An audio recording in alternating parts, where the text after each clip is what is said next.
Meet Eugene Lionheart. 3 centuries ago, he spearheaded a legendary raid against the Demon King alongside 4 comrades. There was the reckless Bermute, the prickly Sienna, the devious Anise, and the musclehead, Molon, plus the goat Hamel. Back then, I rocked fiery red hair, not this pathetic white mop. We stormed the Demon King's fortress, absolutely crushing 3 out of the 5 Demon Kings. But chaos erupted when Bermute charged blindly, missing a demon general's lethal ambush. In a split second, Hamel tanked the fatal blow to save his hide. While Bermute exploited the opening to erase the general, Hamel was done for. Gasping his final breath, he made his best friend promise to end the Demon King for good. I swore on my warrior's pride to wipe every single Demon King out. Then, I supposedly confessed my love to Sienna? Cap. I never uttered those cringe words in my life. What clown wrote this trash biography? Did I bully him in my past life? I'm about to track him down. My old crew would never suspect that the dead Hamel was back. Memories fully intact, reincarnated as Eugene, a descendant of that very hero, Bermute. Eugene stared at the portraits on the wall. Sienna rose as the youngest archmage, Anise became the holy saint, and Molon actually carved out his own empire. Meanwhile, Bermute was worshipped as a savior while amassing 36 wives. How did I miss that he was such a player? Talk about a ladies' man. But wait, why is the Demon King still breathing? Hamel fell in battle, at the Demon King's stronghold. Somehow, Bermute forged a dark truce with the enemy, ending the Great War. 3 centuries of peace followed. But why? Why would Bermute ever sign a contract with pure evil? What was his endgame? Now reborn, Eugene was pure muscle. Even his dad was intimidated. If only he wasn't aging so fast, he'd regain his peak power in no time. Eugene shattered another training dummy, his frustration boiling over. That village carpenter is a scammer for selling this fragile junk. He seriously needs a taste of my fist. Whatever. The bloodline ceremony is tomorrow, so I'm done with these toys. Nearby, his father's face was etched with anxiety. Every kid aged 10 to 15 gathers at the main estate to duel for the title of the strongest. But the side branches are treated like second-class citizens. No real steel or magic allowed until after the ceremony. Just thinking about it made Eugene's blood boil. Being reborn as my old friend's descendant is one thing, but these trash rules are another. If Bermute were here, I'd drag him out and beat him senseless myself. Bermute, let's see if your spoiled grandkids can actually take a hit. Day 2. Eugene arrives at the Lionheart estate. The massive castle was eerily empty, save for one lonely maid. No red carpet? Typical. Only the direct bloodline earns the right to wear the lion crest. But Eugene was caught off guard by the stunning maid assigned to him. One ring of a bell, and she's at his beck and call. Honestly, I was low-key jealous. Who doesn't want the royal treatment? But the ever-cautious Eugene wasn't falling for the trap. He knew one wrong move meant a brutal crackdown from the main family. Plus, the kid's only 13. Lord Eugene wasted zero time, demanding to see the training grounds immediately. Strapped with 500 pounds, he launched his spear with draconic ferocity. In his past life as Hamel, he never skipped leg day. Reborn, he stayed on that grind, pushing his limits until his muscles screamed. I have to admit, Bermute's DNA is absolute fire. The potential is insane. The maid stood there, jaw dropped. This beastly display from a 13-year-old? Unheard of. Suddenly, the main house's golden twins, Cyan and Ciel, rolled up, demanding to know what Eugene was up to. Eugene spotted them. Are they blind? Their IQ is actually tragic. The arrogant young master wasn't used to being ghosted. He barked at Eugene to apologize, but got the surprise of his life. Eugene was surprisingly chill. My bad. This completely short-circuited Cyan's brain. Egged on by Ciel, he snapped back to reality and demanded Eugene bow his head in submission. Eugene let out a heavy sigh. Really, dude? That's when Cyan spotted a wooden sword lying nearby. He snatched up the blade and roared, I challenge you to a duel. Trying to be nice, Eugene warned him not to throw around challenges so lightly, but Cyan just smelled fear. Go scrub the carriage you sat in. You smell like a farm animal. Eugene's expression went ice cold. You little brat. Time for a reality check. He unclipped the massive weights from his arms, letting them crash to the dirt. Eugene hammered the earth, carving a massive 5-meter crater. Cyan just stood there, completely shook. He tried to claim it was all a misunderstanding, but with his sister watching, his pride stayed locked. Eugene tossed the sandbag aside with a smirk. Throw down the handkerchief, kid. Let's go. Eugene blitzed him instantly. Cyan coughed up bile as he was sent flying 2 miles back. He never expected such a savage move.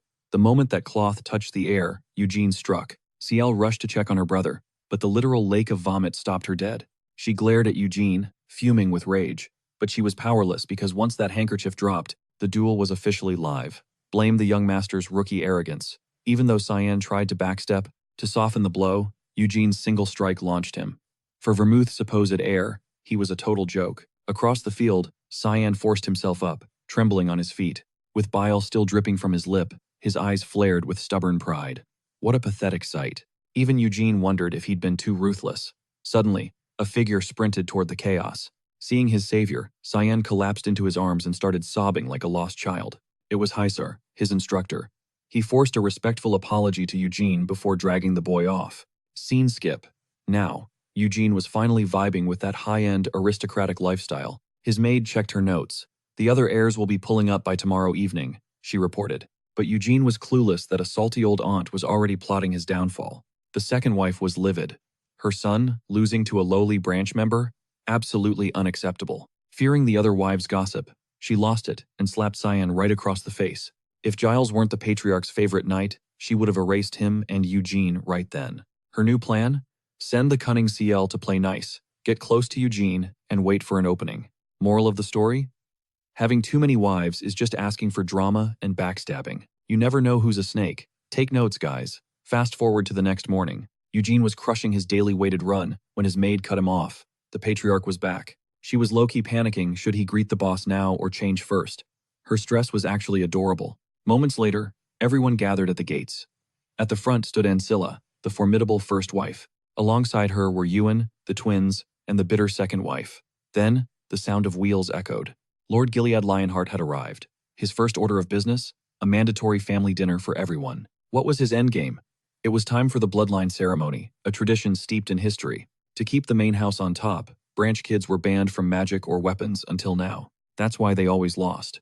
But this time, the patriarch decided to flip the script. He brought in Lovelian from the Red Tower, a top-tier disciple of the legendary Sienna. The trial?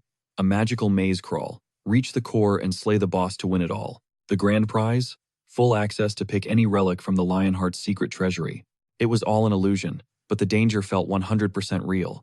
Eugene was a veteran slayer. He was pure confidence. This prize was basically a freebie, though he knew better than to get sloppy. After dinner, a massive wall of muscle blocked his path. A challenge was issued on the spot. The dude thought his 15-year-old gains made him king. He clearly didn't know who he was messing with. Gargo started flexing, claiming his physique came from some secret sauce he was peddling. Everyone screams when they see these gains. Only 999 gold. Total gym bro energy. Then a voice cut through. Are you brain dead? That sauce is literally rotting your intelligence. He's all brawn, no brain. We're just here to team up. Then, Desra hurled a spear at Eugene. She wanted a piece of him too. Show us you've actually got the strength to lead, she challenged. Eugene shrugged. Time to see what this cousin was made of. They took their stances. The match officially exploded. Desra made the first move, lunging with everything she had. She froze. Eugene's raw, crushing aura flooded the room, choking the air right out of her lungs. He stood there, physically perfect. Every gap was sealed.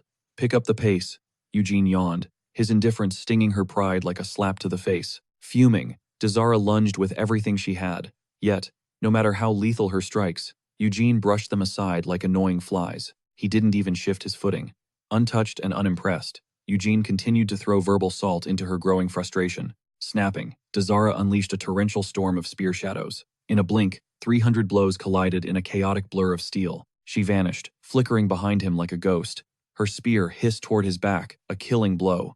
This was it. Thud. Eugene pinned the blade under his boot. No matter how much she struggled, the spear wouldn't budge an inch. Game over. The eldest cousin watched in stunned silence, while the second wife's predatory gaze locked onto Eugene from the shadows. Eugene remained blissfully unaware of the target on his back.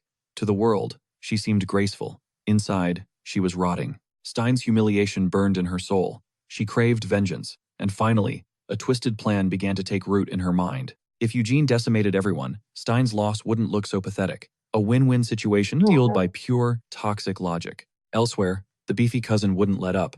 He and Desara literally cornered Eugene in his own bed, demanding answers. If you can't beat him, join him, they chirped, begging for an alliance. Eugene just shrugged. He planned on a solo massacre. Total cringe. Fast forward 3 days, and 9 elite heirs stood before the looming gates of the trial maze. Roly Beyond demonstrated mana externalization, manifesting raw energy into the air. The kids stared at their own palms, buzzing with power. Their eyes sparkled.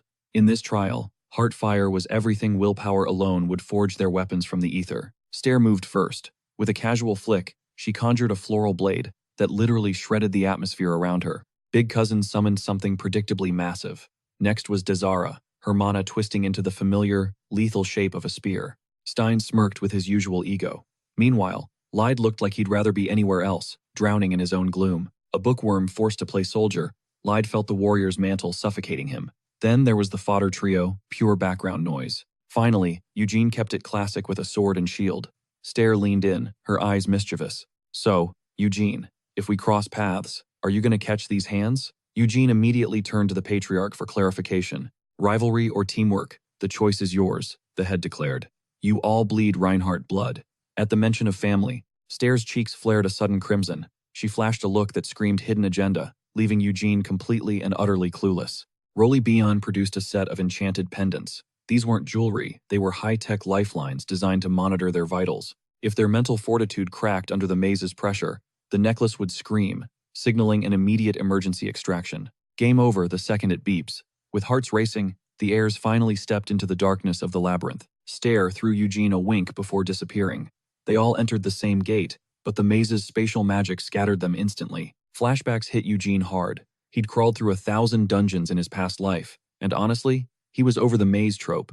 Time to get to work. His first victim, a nasty little goblin. But then, something felt off. His legs suddenly felt like jelly. Weird. The goblin didn't wait for an explanation, lunging forward with a guttural screech. Reflexes took over. Eugene parried and decapitated the beast in one clean motion. Nearby, Big Cousin was going full berserker mode. He roared and swung.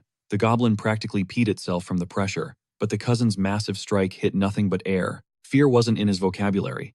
He reset and cleaved through a pack of goblins like a hot knife through butter. Clean sweep. While they thrived, the fodder trio was already getting bodied elsewhere, their trial ending before it truly began. Slimes, specifically, nightmare fuel slimes that were way more dangerous than they looked. Now, it was Dazara's turn to struggle. Dazara danced through the chaos, landing a pinpoint thrust. But there was a catch. These jellies were immune to physical trauma. Total retreat. Meanwhile, Stein was basically playing on easy mode. The maze's traps were so obvious it was insulting. He tossed a rock to trigger the mechanism. Predictable. Still, Stein's ego inflated, convinced he was some kind of tactical genius. Study pays off, he gloated. Elsewhere, Stair was surrounded by goblins. One lunged, aiming for her throat. She dodged with feline grace, her blade finding the monster's heart in a single, fluid motion. Instant kill. Too easy. But as she ventured deeper, the walls closed in. Suddenly, the path ended. She was officially lost. The proctors sipped coffee, watching from safety. Lyde has a wizard's soul, Roly noted, sparking a bittersweet memory for Gaillard. Lyde's heart belonged to the arcane, but his mother's ambition forced a sword into his hand instead. He traded spells for duty.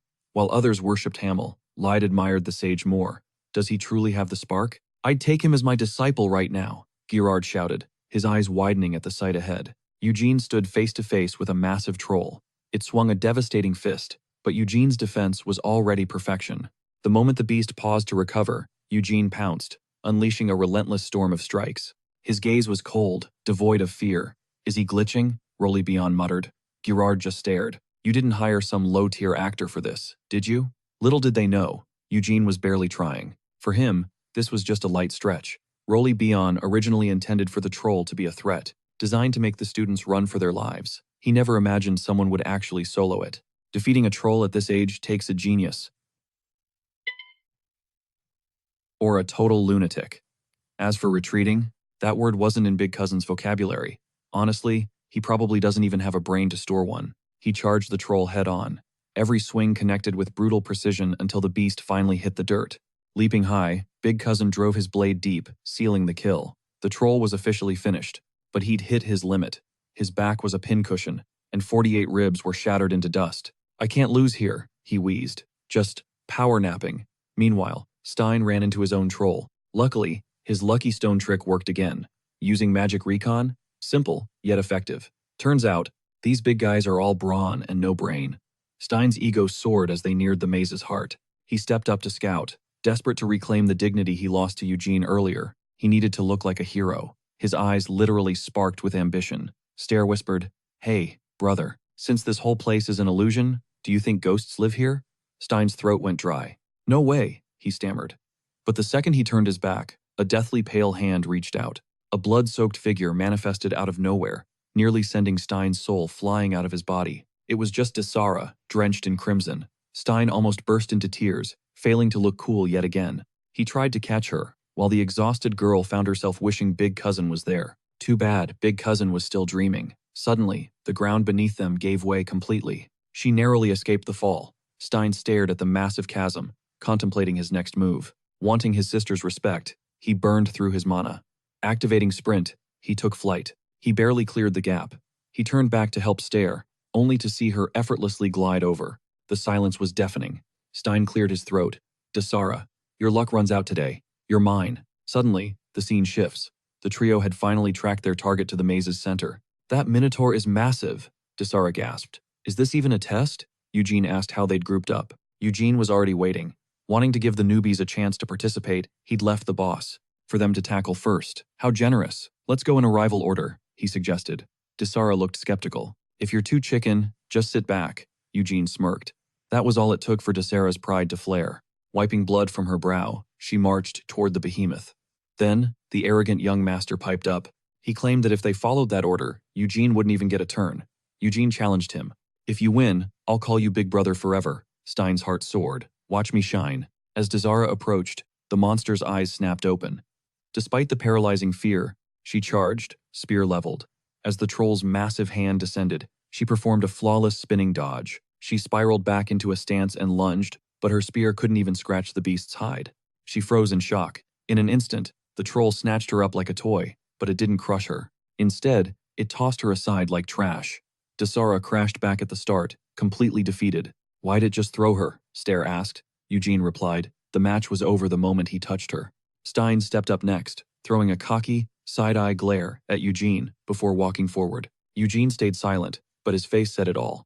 Stein fumed. Man, he's annoying. Watch and learn, Eugene. Stein channeled every drop of his magic into his blade. A radiant, glowing greatsword formed. It was a massive mana drain, but he was sure it would end this. Suddenly, the sword's aura vanished. Stein stood there, paralyzed by pure disbelief. The Patriarch had disabled magic to test their raw potential inside the maze walls. Stein tried to look tough, but Eugene scoffed. Run home if you're that scared. The spoiled heir was backed into a corner. Don't you dare underestimate me. I'm still your superior, aura or not. Suddenly, the monster lunged to crush him. It missed, taking a graze from his blade. Stein began a flashy dance of maneuvers. These scratches were useless. To kill a titan, you must sever the heels. Stein saw an opening, but a knee strike sent him flying. He was shell-shocked. Did a beast just outplay him? It snatched him and tossed him like trash. Luckily, he didn't faceplant. Eugene drawled. Back already? You really didn't last long. Eugene signaled stare, but she forfeited instantly. No, damsel in flight today.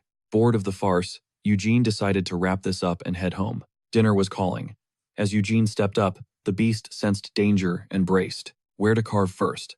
A fist whistled past, but Eugene slipped it and counterattacked. Using its momentum, he vaulted onto the monster's head with effortless grace. The beast punched at him, but Eugene vanished, making it strike its own face. Its dazed brain rattled. Eugene seized the chance, blurring into a swarm of afterimages. Extreme ghost sword style, Tempest. Everyone froze. This shouldn't be possible. He dove for the throat with icy focus. One strike, and victory was his. He strolled back. Just basic operations. Stein was left completely speechless. He couldn't understand it. Eugene wasn't just fearless. He was genuinely having fun. He wanted that strength. Suddenly, the weapon in Eugene's hand dissolved into light. The Minotaur faded away. Under a golden glow, the bloodline ceremony finally ended. The examiners were stunned. Regardless of bloodlines, this performance was legendary. Actually, Roly Beyond's plan was to test their teamwork against the beast. He never expected Eugene to solo the boss. Roly was caught totally off guard. Girard beamed. The boy is a natural-born grinder, obsessed with mastery since childhood. But Roly grew worried.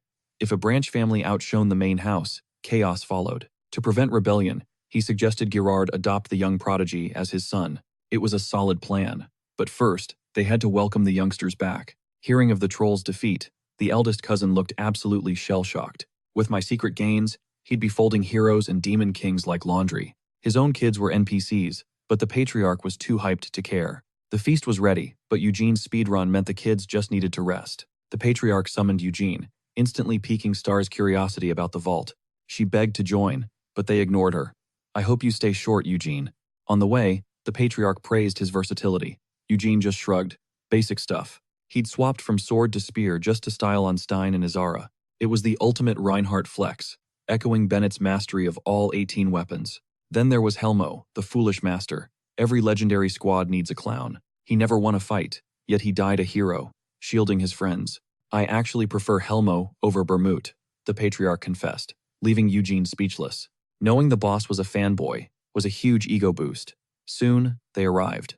Aside from me, you're the first to enter this vault. Eugene was floored. Got holy swords? Yes, but they've been dormant since Bermut. No one is worthy. Standing before the vault, Eugene felt the holy sword's judgment. Who do you think you're looking down on? Watching the complex arcane seals shift, Gion finally realized why the patriarch rarely visited this exhausting place. An eerie glow ignited the lion's stone eyes as the vault groaned open. Go on, the patriarch commanded. My presence would only hinder your growth. Eugene bowed respectfully before stepping into the darkness. First stop, the holy sword. This was no mere blade. It had stood as a silent witness to history for hundreds of grueling years. It served only Vermouth.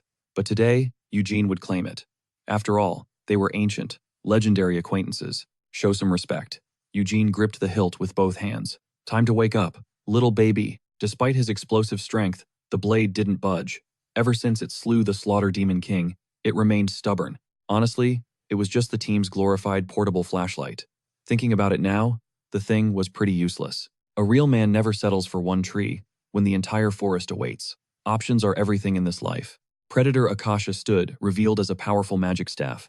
True warriors must master both the blade and the arcane. But honestly, it was total trash and didn't fit Eugene's vibe at all. Hard pass. Next up, Karpas. Karpas required too much warm-up for its dragon breath. Then there was Wynid, the legendary Wind Spirit King's blade.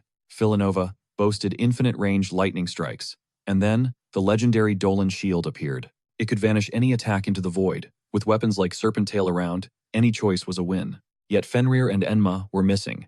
300 years had passed. The god-tier loot was likely long gone.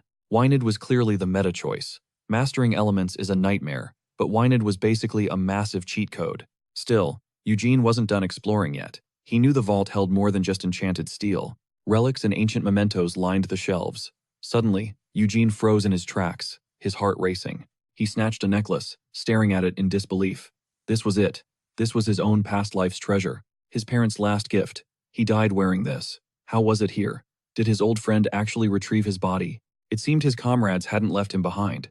Hamel had fallen within the Demon King's cursed, sealed fortress. Yet Vermouth struck a deal with the Demon King to store these relics. What was that man truly plotting? Eugene didn't feel resentment. They surely had their reasons. He just needed to uncover the secrets of that dark pact. Why did the cold, distant Vermouth suddenly take so many wives? Was it the Demon King's lingering curse? His soul should have vanished forever. So why was he reborn? Despite the legendary weapons surrounding him, he hesitated. Eugene refused to leave his past behind. Moments later, the patriarch stared at him, completely baffled by his selection. It was bizarre that such a primitive, weathered necklace even existed within the royal treasury's walls. This thing wouldn't even fetch enough for a bowl of cheap noodles. Plus, initial tests showed absolutely nothing. The item had 0 records in the archive. This certainly isn't a Lionheart heirloom, the patriarch noted, confused. It doesn't belong here, Eugene shrugged, but I literally just found it inside your vault. This trinket is worthless. Are you truly picking this? Eugene's gaze didn't waver. I'm absolutely positive. Still, the patriarch remained wary of mysterious artifacts. He decided to let a high mage inspect it first. He needed to ensure no curses or embarrassing memories were hidden within the old piece of jewelry. No one wanted a sealed ghost haunting the boy. He'd verify its safety before handing it over to Eugene. Since the necklace wasn't officially an heirloom, the patriarch allowed Eugene to choose a second, actual treasure. Talk about a massive win. Who knew the stoic patriarch could be this generous to him? He really is a hardcore Hamel fanboy. Without a second thought, Eugene made his final, ultimate decision. I choose you, Storm Sword whined. Eugene felt the raw power surge through him as he held it. Desra was shocked. Your spearwork is god tier. Why didn't you grab Karpas or Lantes instead? His cousin shoved in. Step aside. Real men only care about massive axes and devastating warhammers. Can't lift it? No problem. Use my secret sauce, and you'll realize the hammer is your true destiny. Zagiris is the only weapon for a legend. Eugene just watched the two idiots bicker in silence. A headache began to throb. Surprisingly, he hadn't spotted a single weapon belonging to the former Demon Kings. Vermouth must have hidden them deep within the vault. Regardless, the blade Eugene held was a literal beast, obscure but blessed by the Elf King. Soon, he'd summon forest spirits, a total vibe match. But the siblings weren't here for games. The feud ends today. Eugene stepped away, dodging the family drama. Holding a real blade, it was time to flex. Eugene's dance began. Every strike was pure poetry, effortless and lethal. Classic style never dies. Charisma requires grit. 60 seconds of glory takes a lifetime of grind. Deceptively complex. Meanwhile, a mage scrutinized the boy's mysterious pendant. A total dead end. The mage doubted this trash came from Reinhardt. Utterly mundane. Unconvinced, Rolly Beyond decided to dig much deeper. Magic is everywhere. Residual echoes always leave a trail of memories. Reading these ripples reveals secrets. The mage began his ritual. Mana surged into the trinket, triggering a century-old vision. The truth surfaced. A bargain bin souvenir from the capital. There was absolutely nothing special. Since it was junk, the patriarch let Eugene keep his new toy. Watching him train under the moonlight, Gilead felt a father's pride. The decision was made. Tomorrow, Eugene would officially join the family. Eugene was chilling when Guion, the family knight, suddenly crashed the party. He wouldn't let Eugene outriz him. Eugene gave a begrudging salute. He tried to dodge him, but Guion saw right through him. He snatched Eugene away, protecting his single-made territory from Riz. Time to see the head. Eugene had zero choice but to follow. Gilead was waiting. He had serious business for the young prodigy. First, the necklace. A mage had already scanned its magical history. Totally normal. Eugene froze, his mind racing with a million questions. That spell was Senya's creation. If it failed, someone had tampered. Was it Vermouth or Senya? Someone had definitely scrubbed the record. No time for puzzles. Securing the item was priority. Gilead was blunt. It's yours if you like it. Then, the patriarch turned serious. There's another reason I called you. Eugene already had a hunch. CL is cute, Eugene blurted. But I'm way too young for marriage. So that's why she was always smiling? He thought she was plotting. We're just kids, he stammered. Marriage isn't even on my radar. Gilead choked. Stop right there. What are you even talking about? Marriage was never the plan. The cringe was enough to kill. Eugene wanted to vanish. Then what? I'm just adopting you, kid. Yet you're already eyeing my daughter? Gilead teased, making him red. It's a misunderstanding, Gilead smirked. Should I tell CL your thoughts? Just end me now, Eugene groaned. Gilead offered Gerhard a spot. He'd treat Gerhard like kin. He just wanted Eugene back home. The benefits were massive. And hey, pursuing CL later wasn't totally impossible. It wasn't just CL, the old man was low-key obsessed with his talent. Unlimited cash and supreme magic training. The ultimate glow-up awaited. Mana cultivation is hard. You need pricey stones from high-level monsters. Those gems cost a fortune. Plus, you need an elite mentor. Even for geniuses, grasping the basics takes nearly 3 whole years. True prodigies were in a league of their own. As a lowly branch member, Jahard never shared that divine spark. Eugene prepared for a solitary path to power. But suddenly, the main family's gates were swinging wide open. It was a dream scenario. Imagine a life where checking price tags at the store was ancient history. Of course, the heavy details still required a high-stakes negotiation between Jahard and the patriarch. Driven by ambition, Eugene demanded to train under the strongest warrior to test his own limits. Gilead offered a knowing smirk. He wasn't the most powerful monster in the Reinhardt family anymore. The true apex predator was the eccentric Gwen. This revelation caught Eugene completely off guard. Gilead teased, "When did you start crushing on CL?" Eugene quickly shut down the awkward topic. After a stiff goodbye, a sharp, floral scent hit Eugene. Someone was lurking just around the bend. This concentrated perfume was a trap.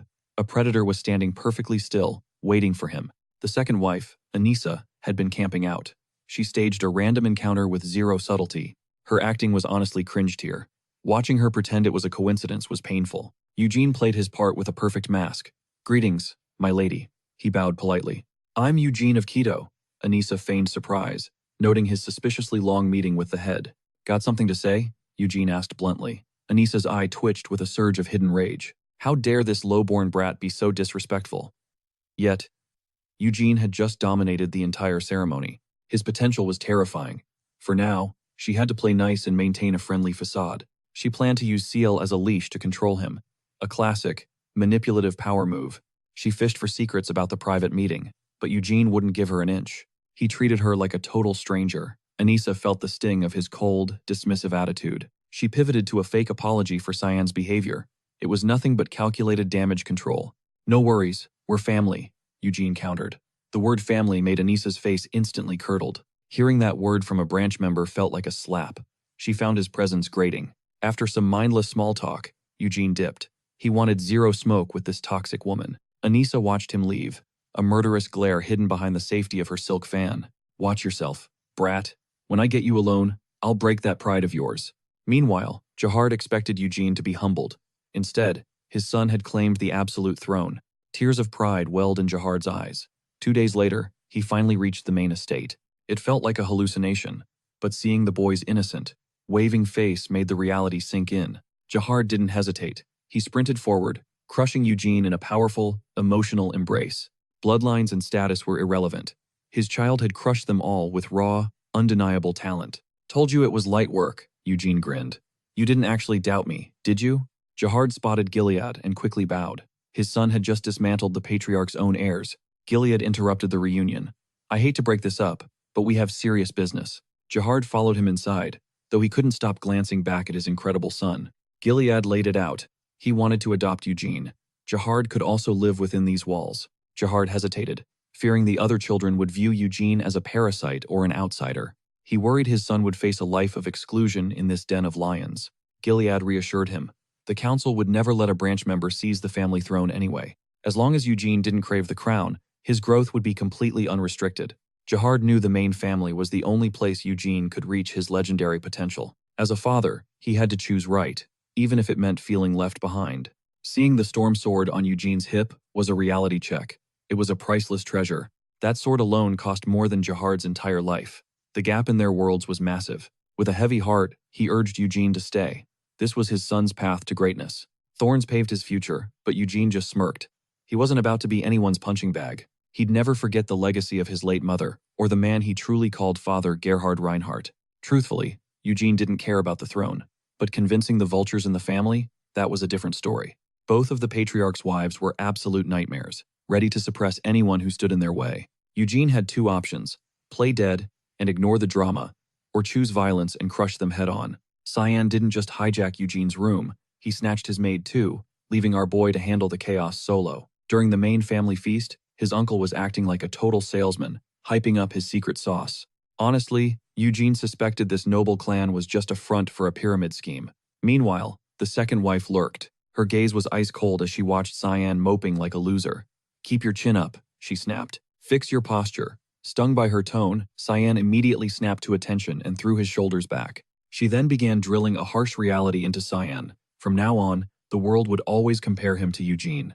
Losing to a branch family was a massive disgrace, but she wasn't about to let him surrender just yet. To claim the throne, he'd have to grind twice as hard and brace yourself actually try to befriend Eugene. The goal? Turning Eugene into his loyal assistant. But for the arrogant young master, playing nice was a nightmare. It was a total disaster. Just then, CL cornered Eugene with a mischievous glint in her eyes. I heard you're obsessed with me and asked Dad to marry us? Fake news. That definitely never happened. Is this a secret fan art of me? I'm only 13, Eugene. Man, he really couldn't catch a break. Meanwhile, the chatter shifted to Lyde's future. He was set to head to Aroth alongside the mysterious mage. Becoming a disciple wasn't guaranteed, it depended on his talent. Still, the mage promised to pull some strings. He'd open doors for the boy, while ensuring nobody dared to treat him like trash or discriminate. He promised a perfect environment to flourish. Honestly, for the first time, the kid felt like he could breathe. He didn't care where he ended up, as long as it was far away from this toxic family. However, the first wife, who hated sappy scenes, commanded Lyde to seize this chance. After all, he carried Gerhard's blood. He had to become powerful. No slacking off in Aroth, not even for a single second. Terrified, Lyde looked to his dad for backup, but Gerhard was powerless. She remained as cold as stone. Her words were formal, but inside, she was losing it. She knew that old hag was probably laughing. With no other options, she could only pray he'd grind in Aroth and return to claim his crown. As Lyde departed for Aroth, the other competitors packed their bags and headed back to their own territories. Now, it was finally time for Eugene to awaken his mana. In this world, there were two paths. You either mastered breathing techniques or brutal body conditioning. Back in his past life, he was a tank. He started with raw physical training, but under the legends Sienna and Vermouth, he mastered the art of breathing. Eugene followed Guion deep into the woods to find a spiritual vein, a masterpiece handcrafted by Vermouth himself. Created 3 centuries ago, it was the perfect forge. Guion noted that starting mana cultivation young was the ultimate cheat. The main heirs started at age 6. The twins took 3 days to feel mana, while Lyde took a week. Gion expected Eugene to struggle for a month. Even with a pro helping, he estimated 10 days minimum. Don't be discouraged, Gion said. Eugene scoffed internally. Bro, I won't even need 10 minutes. As Gion unleashed his mana, Eugene saw it clearly. To him, magical power glowed like fireflies in the abyss. It was so vibrant and easy to track, a literal walk in the park. But when Gion saw this, no way, this is impossible, Gion gasped, convinced that the laws of reality had just glitched out. He was floored. But for Eugene, sensing mana was just the warm-up before the real show began. Now came the hard part, mastering the clan's legendary breathing technique, a secret passed down through the bloodline. It was called the White Flame Formula. When activated, mana condenses into a terrifying, high-density pressure. It erupts like a lion's mane made of pure white fire. But before Gion could even finish his lecture, Eugene was already pulling mana into his core. With every breath, he drew the energy in with perfect precision. He channeled the flow into his heart, Eugene thought. Is this it? This lesson feels like a joke. This isn't just simple air intake. It's a high-level cultivation art. Did the Patriarch send someone just to troll me? Eugene was shattering every logic Juen had ever known. Meanwhile, the kid didn't give Juen a single glance. Thanks to his past life's battle-hardened soul, manipulating mana and breathing was basically muscle memory. Was this new vessel a mana sponge or what? With every single lungful, he could feel his power levels skyrocketing. Was he really vibing with his old pal's genetic cheat codes? Damn, Bermute's bloodline was the real deal. His mana core was huge, definitely top tier. Reincarnating as his rival's grandkid was starting to look like a massive win. As Eugene powered down, the vibe turned super awkward. Juen stood there, completely lost for words. You've got some potential, he muttered. Maybe a hair more gifted than I was at your age. But he warned against overdoing it and called it a day. During the walk back, Juen explained the White Flame mastery. Once your mana hits the ceiling, the core fractures, expanding your body's capacity to store even more energy. These fractured cores would then resonate, becoming what they called stars. In the legendary Reinhardt annals, only the GOAT, Bermute, ever reached 10 stars. Juen and the current clan head were chilling at a mere 6. The main house kids were all stuck at 1 star, though the twins were expected to hit level 2 soon. It took them 8 long years of grinding to get there, but Eugene was built different, way ahead of the curve. Hearing this, Eugene just smirked and promised he'd put in the work. Keep dreaming, scrubs. You're about to see what true power looks like. Back at the estate, Juen reported the insanity. He wanted to brief the Patriarch and give Eugene some downtime, but the kid wasn't even breaking a sweat. He had much spicier plans in mind. Luckily, he bumped into the little maid on his way in. She lunged for a hug, but Eugene dodged the assault just in time. Instead, he sent her to grab the storm sword. It was finally time to link up with an elemental. Locking in, Eugene flooded the blade with mana. Instantly, the atmosphere shifted, and the sky bled into a chaotic hue. Gales roared and clouds twisted as a gargantuan cyclone erupted. Then, a voice boomed from the heart of the vortex. Hamel, is that you? The voice was unmistakable. It belonged to the Storm King himself, Tempest. Talk to me, Tempest, Eugene barked. Why did Bermute let the Demon King walk away alive? Bermute's mind was a mystery, Tempest replied. The battlefield was a literal hellscape, but when the dust settled, only Bermute and that shadow-dwelling Demon King were left standing. Yet, at the climax, Bermute just sheathed his sword. He made a deal with the devil, didn't he? What were the terms? Eugene pressed. Tempest didn't have the details. I perished the second that blade hit the scabbard, Tempest admitted. Eugene groaned. Seriously? You're useless to me right now. But time was up.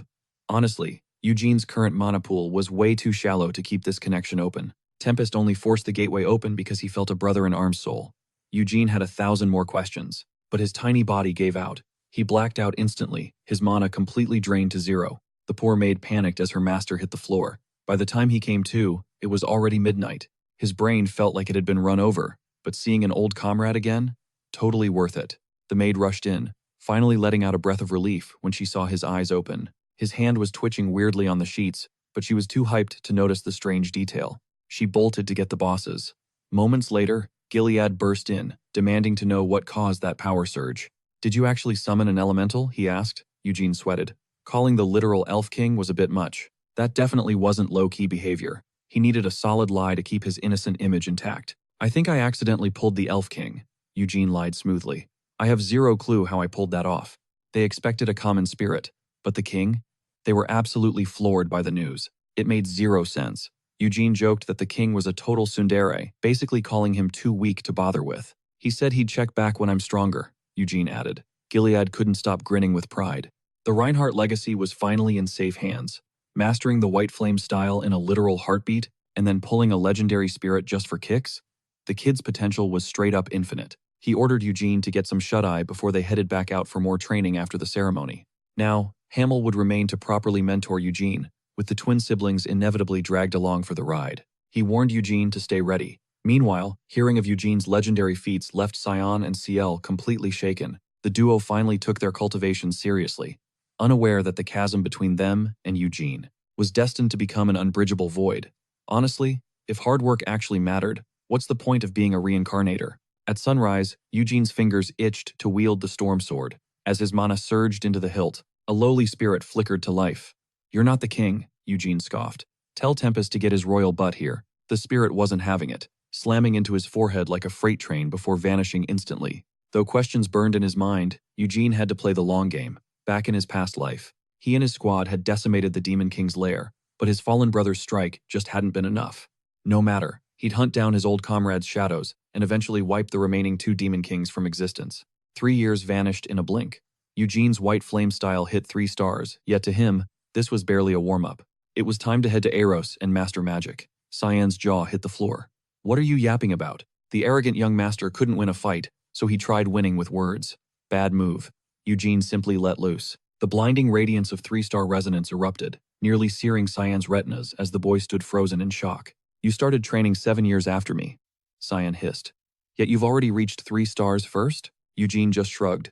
"I'm a genius. What can I say? Pure mana training is boring. I need a new hobby." "I seriously want to end you," Cyan growled. "Go ahead and try," Eugene challenged with a smirk. "Stand up and see who gets folded." Cyan looked away, hiding the fact that he actually hated seeing Eugene go. He desperately brought up Lloyd's pathetic failure. Lacking talent, Lloyd had flopped hard as a disciple. The guy only got into the magic tower through nepotism, a total waste. Eugene's eyes flashed with cold fury at the insult toward his brother, making Cyan physically shake. Flustered, Cyan could only scratch his head in defeat. He claimed Ciel would be devastated if Eugene left for Aroth. Eugene didn't buy a single word of it. Ciel hadn't spoken to him in ages and refused to train together. Why would she care if he vanished? As Eugene walked off, Cyan vented his frustration by booting his sword across the room. "Damn you, Eugene. I hope you stay single forever." Meanwhile, the news reached the clan head, leaving him utterly stunned. "Hitting 3 stars at your age is unheard of," the patriarch argued. "Magic is just a distraction from your true gift." But Eugene brushed off the warnings, his mind set. Seeing his resolve, the clan head sighed in resignation. He dropped a heavy warning. "Stay far away from black magic." Aroth housed the infamous Black Magic Tower, a hive for practitioners of the dark arts. Though public perception had softened over the centuries, as the bloodline of Great Vermouth, the Reincarnates had to remain eternally vigilant against such filth. After the farewell, Eugene headed back to his room to pack, but a familiar voice stopped him cold. Passing Ciel's room, she called out. She couldn't fathom why a spirit magic user would chase after Aroth's sorcery. "If you slack off," she teased, "my brother and I will leave you in the dust." Eugene just grinned. "Good. Maybe then training with you won't be such a snooze fest." The jab hit home instantly. "It's not like you've been showing up anyway." Ciel hesitated. "If I train with you, will you stay?" Eugene's refusal was instant. He was Aroth bound, with no return date in sight. Meanwhile, Gerhard had finally settled into the main estate. With no strings left, the girl blurted out that everyone would miss him. But Eugene's heart was steel. Nothing was changing his path. He wasn't doing this for them. He told her to keep grinding and turned to go. "Are you really just walking away?" she shouted after him. Without a glance back, Eugene just gave a cold wave. Ciel's heart sank, the words she truly felt dying away. She didn't want him gone. Meanwhile, Aroth, the Sky City, offered its premium flight service for nearly 10,000. In 2 centuries, they'd only had a handful of fatal plunges. Yet, remarkably, not one customer had complained. 0 bad reviews made it the hottest ticket in town. It was the absolute pinnacle of Aroth travel. Eugene was at a loss for words. Dead people don't exactly hop online to leave 1-star ratings, do they? He cut the guide's mindless chatter short. This awkward small talk was nothing but a total waste of time. Priority 1, Sienna's estate. Hearing this, the tour guide's excitement practically hit the ceiling. Sienna's manor is a total tourist magnet. 2 centuries back, she left a cryptic letter and vanished. Announcing her seclusion, she vanished into thin air. Countless powerful mages hunted for clues, but her trail went cold. 0 leads since then. However, the guide theorized she braved the dangers of Helmuth all by herself. Her disappearance matched Hamel's death anniversary perfectly. Clearly, she couldn't escape the ghost of her fallen comrade. Whispers claim Hamel secretly adored Lady Sienna, finally confessing his undying love just before drawing his final breath. What a tragic romance, Eugene snapped. Stop capping. The guide stared back, looking utterly baffled by the reaction. Awkwardly facing the confused guide, Eugene panicked and lied, claiming he just hated cheesy, over-the-top soap operas. He sought alternate theories. Sienna harbored a deep, burning hatred for demons and the dark arts. She'd fought the Black Magic Tower's creation tooth and nail. Could dark wizards have silenced her for good? Low-tier mages killing Sienna? Preposterous. Yet, the pulsing veins in Eugene's clenched fists betrayed his growing anxiety. Lone mages were fodder, but Helmuth's demons were the real puppet masters backing that sinister Black Magic Tower. They loathed her. Eugene vowed to uncover the truth. He refused to believe his friend was truly gone. Massive crowds swarmed the estate. Flexing his Lionheart status, Eugene bypassed the line like a total VIP. The past remained a fog, but this was her sanctuary. He'd scour every corner for a single footprint. A reunion was destiny. The girl who once craved a family spent a whole century in solitude. Her heart stayed locked because her crush fell at the Demon King's gates. She was in her prime, forced to save humanity instead. With the war over, she deserved peace. Sienna once asked his plans. What's your endgame, Hamel? Molan aimed for a throne, but Hamel hadn't given the future a single thought. Her sudden gentleness caught him off guard. It was a surreal moment. He was completely lost for words. Flipping the question, he asked about her dreams. Surprisingly, Sienna froze up, her voice failing her instantly. Eventually, she whispered about a normal life, marriage, kids, and growing old gracefully as a grandmother. Pure bliss. Just fading away naturally. She deserved a stable life with a good man. Why choose this lonely path? A century of solitude? Sienna, what was the play? Deeply moved, Eugene's hand reached out instinctively to her. Hands off the exhibits. I'm watching you, barked the guard, shattering Eugene's emotional moment like glass. Just one touch. But this buzzkill manager was begging for a beatdown. Sighing, Eugene turned from the portrait. Deep beneath the mansion lay a massive library. Surely, Sienna left some breadcrumbs hidden among these dusty shelves. The guard barked again. I said no, touching. My eyes are on you. This guy was literally everywhere. Eugene's patience was wearing thin, but he had bigger fish to fry than some annoying security guard. His heirloom necklace popped up in the treasury. Even the Wind Spirit King knew exactly who he was. This rebirth wasn't just RNG luck. It was calculated. Someone was pulling the strings from the shadows. If Sienna did this, she'd leave a sign. Yet, nothing. You were always a mystery, weren't you? Couldn't you just be direct? He muttered. Waiting for the manager to blink, Eugene seized his moment. Sienna, if you're out there, find me. I'm waiting. He knew the canvas wouldn't answer back. He just prayed she was breathing. Night fell, but his hope for a reunion burned brighter than ever. The guide was still lingering outside. Dropping a fat tip, Eugene leaned in. I need some intel. Know my brother, Lloyd Lionheart? The guide's face went pale, his nerves suddenly jumping through the roof. The guide struggled for words. Lloyd was, well, he had a very complicated relationship with vice and gambling. A legend in Yarrow, he basically carried the entire service industry's economy on his back through sheer spending. A total trendsetter for high rollers, with a very specific, obsessive weakness for the charms of succubi. A Lionheart consorting with demons? Absolute disgrace. Eugene's knuckles turned white as his rage began to simmer. He wanted to slay that succubus immediately, but he had to keep a cool head for the mission. No reckless moves. He needed to track Lloyd down and witness the disaster firsthand before intervening. The red light district, the guide whispered. Eugene nodded and marched toward the city's glowing, neon heart. Yarrow was a web of secrets. He'd tear them all down to find the truth about Sienna. Simply dragging Lloyd to court wouldn't cut it. Eugene had to strike directly at the source of this rot. A deep dive investigation was mandatory. He needed the cold, hard facts to do all the talking. It turned out Lloyd, desperate for magical power, had made a deal with a literal succubus. His body was rapidly wasting away. Seeing his brother's pathetic state, Eugene's blood boiled. How did things get this bad? He wanted to just beat him senseless, but catching him red-handed was the only real solution. Hard evidence would force a reality check. Maybe then, he could actually save this straying youth. Denied entry, they discussed their mission.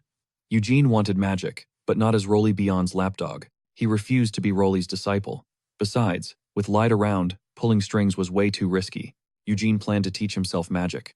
The nearby lady mage couldn't help but burst into mockery. Before she could roast him, a massive blast rocked the upper floors. Typical Red Magic Tower chaos. This place specialized in summoning, which is basically just opening a high-stakes, deadly blind box.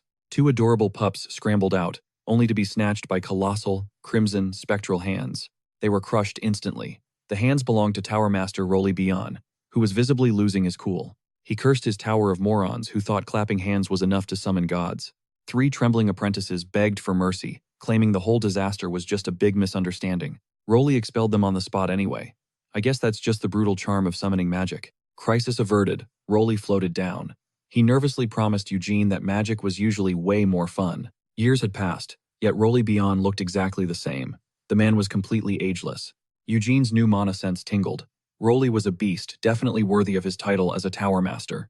Roly respected Eugene's DIY study plan but assigned the Lady Mage to act as his personal guide. The deal?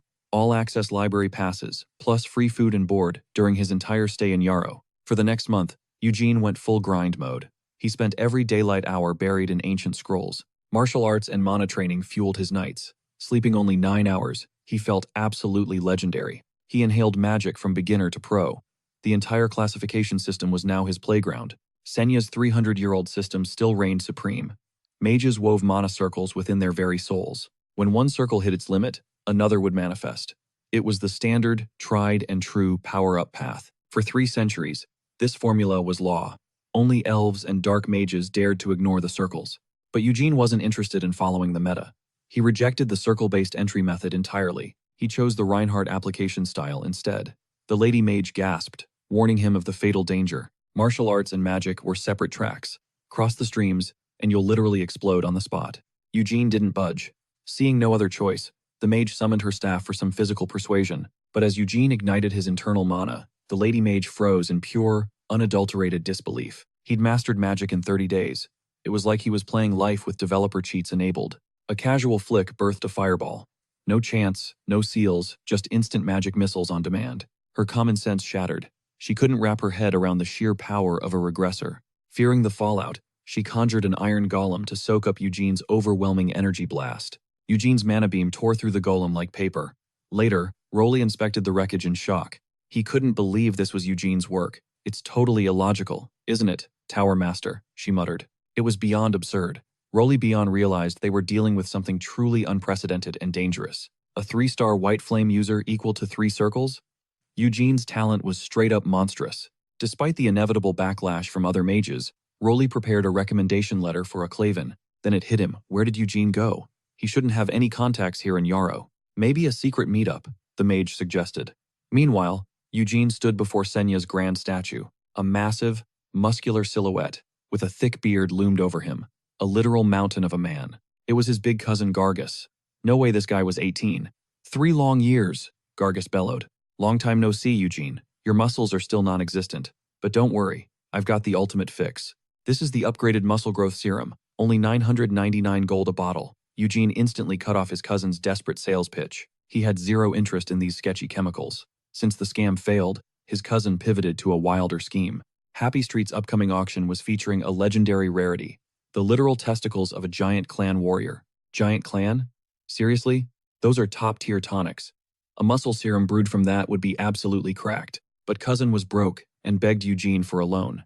Eugene's response was a cold hard, forget it. I'm not funding your weird obsession with giant parts. Hearing that, the cousin's face dropped as he hit the floor on both knees. Please, you're my only hope.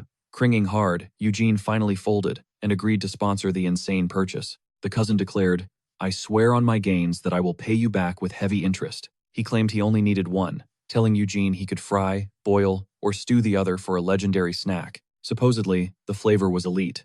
But balls aside, Eugene was actually eyeing the dark secrets of Happy Street. Since the succubus's poison hit Lloyd, he'd been hooked. He now suffered monthly withdrawals that only a demon could fix. He needed constant magical supplementation. Under tonight's full moon, Lloyd was guaranteed to haunt the pleasure district. Basking in demon favor for 3 years, Lloyd had experienced more wild nights than most do in a lifetime.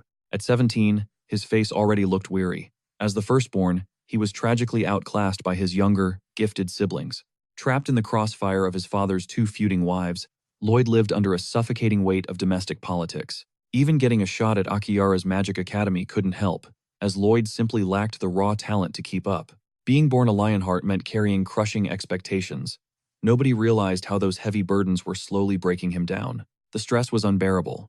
Luckily, Lloyd finally discovered a secret outlet to vent his bottled-up frustration. It kept him from losing his mind. But there was a catch. The Lionhearts were blood-sworn enemies of all demons. Eugene felt for the guy, but he couldn't let a Lionheart heir spiral into demonic decadence. Suddenly, Levelian manifested a glowing magic missive. Eugene froze in shock the moment he saw the seal. It was an official recommendation for Akasha, the legendary royal library, the holy grail for any aspiring mage. The vault held forbidden spells from the mythical age and masterworks from today's greatest sages. It even housed Senya's original handwritten grimoires. Overwhelmed by the honor, Eugene's first instinct was humble denial. He truly was a once-in-a-generation prodigy. Lloyd grinded for 3 years without even sniffing a Magic Tower's entrance. Yet here was Eugene, after just 1 month in Akiara, getting a VIP pass straight into Akasha. The gap between talent and effort was brutal. Life felt amazing. But wait, what was Lloyd actually doing with those demons? Eugene needed to see the mess for himself. Tonight, the red light district was buzzing under the silver moonlight. The duo slipped into the shadows, masking their famous faces with transformation magic to avoid a public scandal. A Lionheart heir caught in the pleasure district? That would be front-page news and a total disaster. The cousin was confused but went along with it. Just then, their informant signaled from the crowd. Perched high above, Eugene tracked Lloyd, who was bold enough to wander around without any disguise at all. His signature black robes made him a walking target. Eugene's blood boiled at his brother's reckless stupidity. Roaming the district so shamelessly was a sin. It was wickedly bold and, honestly, a little impressive. The cousin didn't care about the drama. He was laser-focused on snagging those legendary giant parts at the auction. The venue was high-end, ushering every VIP guest into secluded, private booths for ultimate discretion. The bidding kicked off with energy, but the early lots were just basic lizard horns and minor devil fruits. Rarity orchids and trinkets bored Eugene to death. Where were the giant's parts they actually came for? His cousin was sweating with anticipation, but when the next item appeared, it was Eugene who bolted upright. It was a repeat failure that nobody wanted, a mere stone that glowed beautifully under the moon's touch. The host pitched it as a romantic trinket, but before the sentence ended, Eugene slammed his paddle down. With no competition, Eugene secured the trinket for a staggering 1 million gold pieces. His heart hammered against his ribs. He never expected to find a lost relic of history in a place like this. A shard of the legendary Moonlight Sword, the divine blade capable of erasing anything it pointed toward. To his cousin, this thing looked like total junk, but the Moonlight Sword was legendary. Unearthed from the depths of Liyue, this cursed blade chose only Beimu as its true master. Who would have guessed such a divine weapon had been reduced to pathetic shards? This fragment felt lifeless, like ordinary glass. Suddenly, Eugene's phone buzzed with a call. A voice reported that young Master Lyde had surfaced. Hearing this, Eugene bolted outside immediately. Leaving the clan relics to his cousin's guard, Eugene raced toward the chaos. 2 demonic sentries blocked the path. This was Eugene's first demon encounter since his rebirth. He nearly drew his blade to finish them, despite their menacing and fierce appearance. But when Eugene flashed 2 million, those tough demons bowed in total submission. The moment he entered, a thirsty succubus immediately locked her sights on him. She offered him drinks, but Eugene countered with 2 million just to buy her silence. "You're so cute," she teased, trying to force a glass of wine into his hand. Sensing an rated trap, Eugene shut her down. No wine was needed today. He offered another 1 million just to make her leave. The succubus was completely stunned. "Are you even a man?" she scoffed.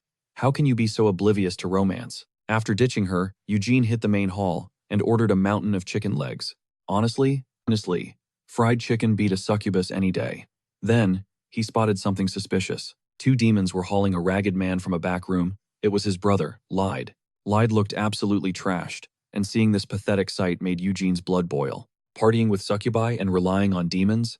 He was completely trashing the Reinhardt family name. Suppressing his fury, Eugene followed them. He had to see where they were taking Lyde. Given Lyde's state, he couldn't handle much more. What were these demons actually planning? Suddenly, a group of thugs cut him off, approaching with clear, murderous intent. They didn't even talk, going straight for a chokehold. Too bad they picked the wrong target. Eugene had been pure muscle since 13. One savage uppercut sent the leader's jaw flying. As he collapsed, his lackeys drew weapons and charged, but they were way outmatched. They couldn't even graze his clothes. Eugene sent them flying. Their robbery skills were a joke. "All right, boys," Eugene smirked. "Who's going to tell me what this hellhole really is?" Since they were all knocked out, it looked like he'd have to infiltrate the old-fashioned way. Eugene kicked the door off its hinges. The stench of illegal contraband hit him instantly. He found 3 brothers indulging inside. They looked fierce and ready for a fight. What a coincidence, Eugene quipped. The trio immediately drew their steel and lunged. With a casual wave, Eugene's magic blast slammed them all into the floor instantly. He drew the storm sword, making the survivor realize that things were getting very dangerous. Raising his blade, Eugene unleashed a tidal wave of sharp sword energy across the room. He leveled both floors in a second, but Lyde was still nowhere to be found. The target was obvious, the third floor. Eugene launched himself upward with a magic burst. He spotted a hidden room.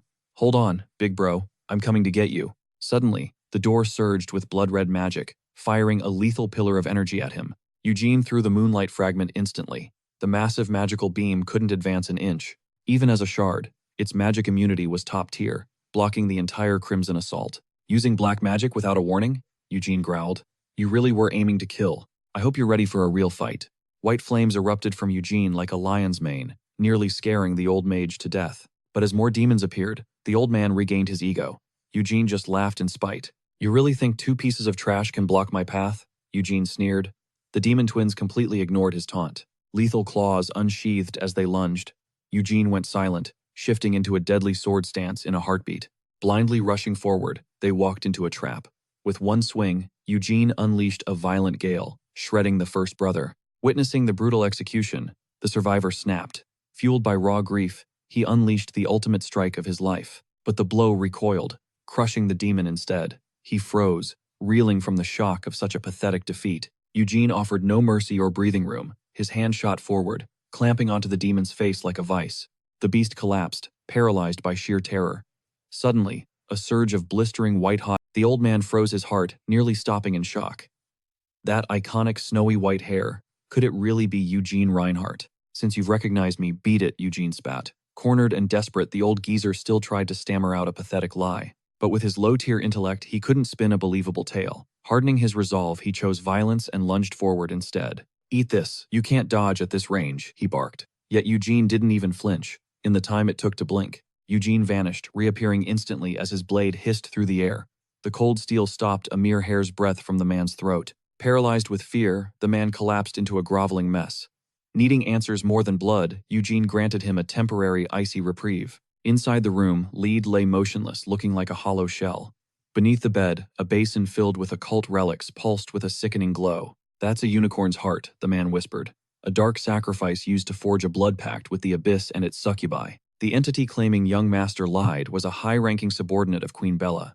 Eugene's blood boiled as the depth of the corruption hit him. So this is why he's been chasing illegal highs and consorting with filth. Eugene's voice was low, laced with pure, unfiltered venom. The old man hit the floor, trembling like a leaf. It was all the young master's idea. I was just following his dark orders. Cut the act, Eugene hissed.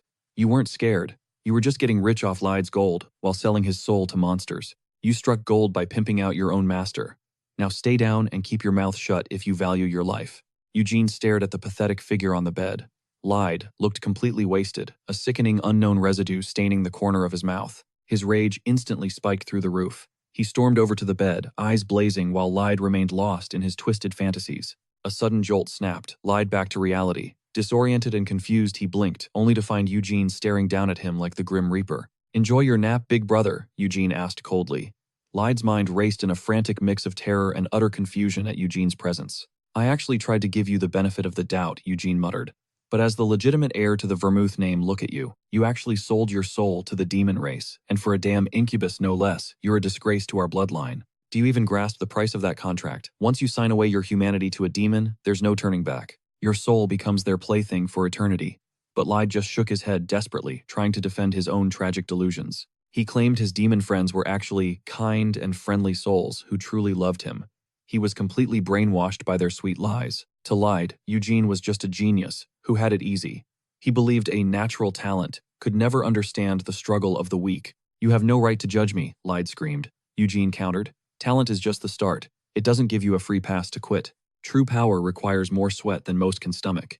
Even Cyan and Ciel are back home bleeding for every ounce of strength. They're grinding while you're groveling. And did you think dark arts would make you the patriarch? You were never even in the running. Lyde snapped, his mind fracturing. I never wanted the crown. I just wanted to be somewhere I actually mattered, to be free. He craved validation from monsters. Eugene sighed, looking at the man who had become a walking insult to the great Vermouth legacy. You want to live in the demon realm? Are you insane? If you weren't a vermouth, those friends would have eaten you alive. They don't like you. They like your status. You were born at the finish line, yet you're still here acting like a total failure. You're rotting in a gold-plated crib while others die for a chance. I'm done listening to this trash. Eugene had reached his limit. He sent Lyde flying with a single devastating punch. Disgusted, Eugene pulled out his phone to notify Levelian that the situation was secure. Moments later, guards dragged the conspirators away. Levelian watched in silence, mourning the bright-eyed youth Lyde used to be 3 years ago. A heavy weight of indescribable disappointment settled over Sophis. That night, the atmosphere in Aroth turned cold as the truth began to spread. The Patriarch and First Lady rushed to the scene, met only with a deafening silence. Then a mysterious shadow emerged from the darkness. It was the legendary master of the dark arts himself, the man who bargained with the reclusive demon, King Balzac Ludovic. Why was the Black Tower master here? To everyone's shock, he hadn't come to fight but to personally shoulder the entire blame. Even though the tower wasn't officially involved, one of their own had crossed the line. Balzac had to perform immediate damage control. He had no choice but to take full responsibility. The young maiden was hauled off to prison and the cleanup began in earnest. Every accomplice was arrested on the spot. But to Eugene, it all sounded like a scripted lie, too clean and far too calculated. It seemed the Vermouth name was powerful enough to make even a tower master bow his head and admit to false wrongs. The First Lady immediately bought the story, convinced her perfect son had simply been bewitched by dark sorcery. Pure noble denial. But Balzac had one more thing, a direct message from the Demon King, and the contents were chillingly personal for the Vermouth family. "I'm so sorry for upsetting the dear Vermouths," the Demon King mocked. "I'll personally handle the execution of the incubus involved." Eugene's teeth gritted in fury. That monster had the audacity to call his family dear. This war was only just beginning. One way or another, Eugene would end him. Sensing the suffocating tension, the Black Tower master zipped his lip. Honor was satisfied, making a quick exit the only smart move. But before vanishing into the night, he flashed Eugene a cryptic, haunting grin. Eugene stood to depart next. He had zero business sticking around. For the mess involving his elder brother Lyde, Patriarch Gilead offered Levelian a formal, heavy-hearted apology. He planned to drag Lyde back to the main estate. The First Lady gasped, convinced her son hadn't even touched the dark arts yet. She begged for a second chance, promising he'd work harder. To her, sending him home felt like overkill, but Gilead remained stone-faced. Lyde had dragged the family name through the mud. Strict re-education at the main house was mandatory. The First Lady hissed, "What space is even left for Lyde at the main estate now? Cyan and Ciel have claimed everything. Lyde stays in Aroth." She barked at Gilead, her eyes blazing with resentment, for neglecting his eldest. He only had eyes for Ancilla and her 2 precious brats. Honestly, Gilead deserves a break. Stuck between a sickly Yandere wife and a cold, calculating second mistress. Absolute nightmare. Monogamy sounds great right now. If you truly give a damn about Lyde, she snapped, make him Levelian's apprentice instead. Assign a 24/7 guard if you fear he'll wander off. She flatly refused to let Lyde be hauled back to the Lionheart estate, preferring her own family's home. Gilead sighed in defeat. "Fine, if that's your wish. We'll play it your way." Meanwhile, Eugene was heading for some much-needed shut-eye when a presence stopped him. A figure lurked in the dark, Balzac Ludbeth, master of the Black Tower. That earlier meeting had been way too stiff for small talk. Zero room to breathe. He confessed that taking the fall for this mess was mainly due to Eugene. He realized Eugene loathed the dark arts but pleaded for the boy not to hate him personally. Balzac offered his hand, but Eugene left him hanging. To Eugene, every last warlock was a walking red flag. Feeling the cringe, Balzac pivoted fast. He suggested that Levelian should officially endorse Eugene for a Claven. With that backing, Eugene's admission was basically a done deal. The offer felt legit. Eugene agreed to take the bribe, but refused to lift a finger in return. Dinner was calling.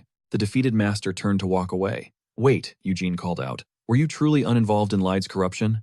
Balzac smirked. "I take pride in my craft. Even a high-born heir is worthless to me without raw talent. He's just not warlock material." Catch my drift, Eugene thought of his brother. Lyde was just a desperate soul craving validation. A tragic figure, honestly. Back in the safety of his room, Eugene stared at the glowing unicorn heart. Pure quality. He could fry it, boil it, or even whip up a gourmet stew. However, siphoning the mana directly was the most efficient route. As he felt the raw energy pulsing against his palms, Eugene realized he could hit 4 stars before 20. A record-shattering feat. Gian and Gilead only mastered the white flame formula. 6 stars made them continent-level elites, but Eugene aimed higher. Vermouth may have birthed the white flame style, but Eugene would fuse Hamel's legacy into its very foundation. He'd grind the Demon Kings into dust. Elsewhere, his cousin secured the giant clan relics at the auction. Damage, 300 million gold. Pay up, Eugene. The demand nearly stopped Eugene's heart. You blew a fortune on trash using my wallet, his cousin just grinned. Don't be a stingy Eugene. I'll even scrub your back later. Faced with such shameless badgering, Eugene begrudgingly settled the tab. Afterward, he dragged Eugene home. Seeing such legendary artifacts in person was a once-in-a-lifetime flex. Eugene cringed.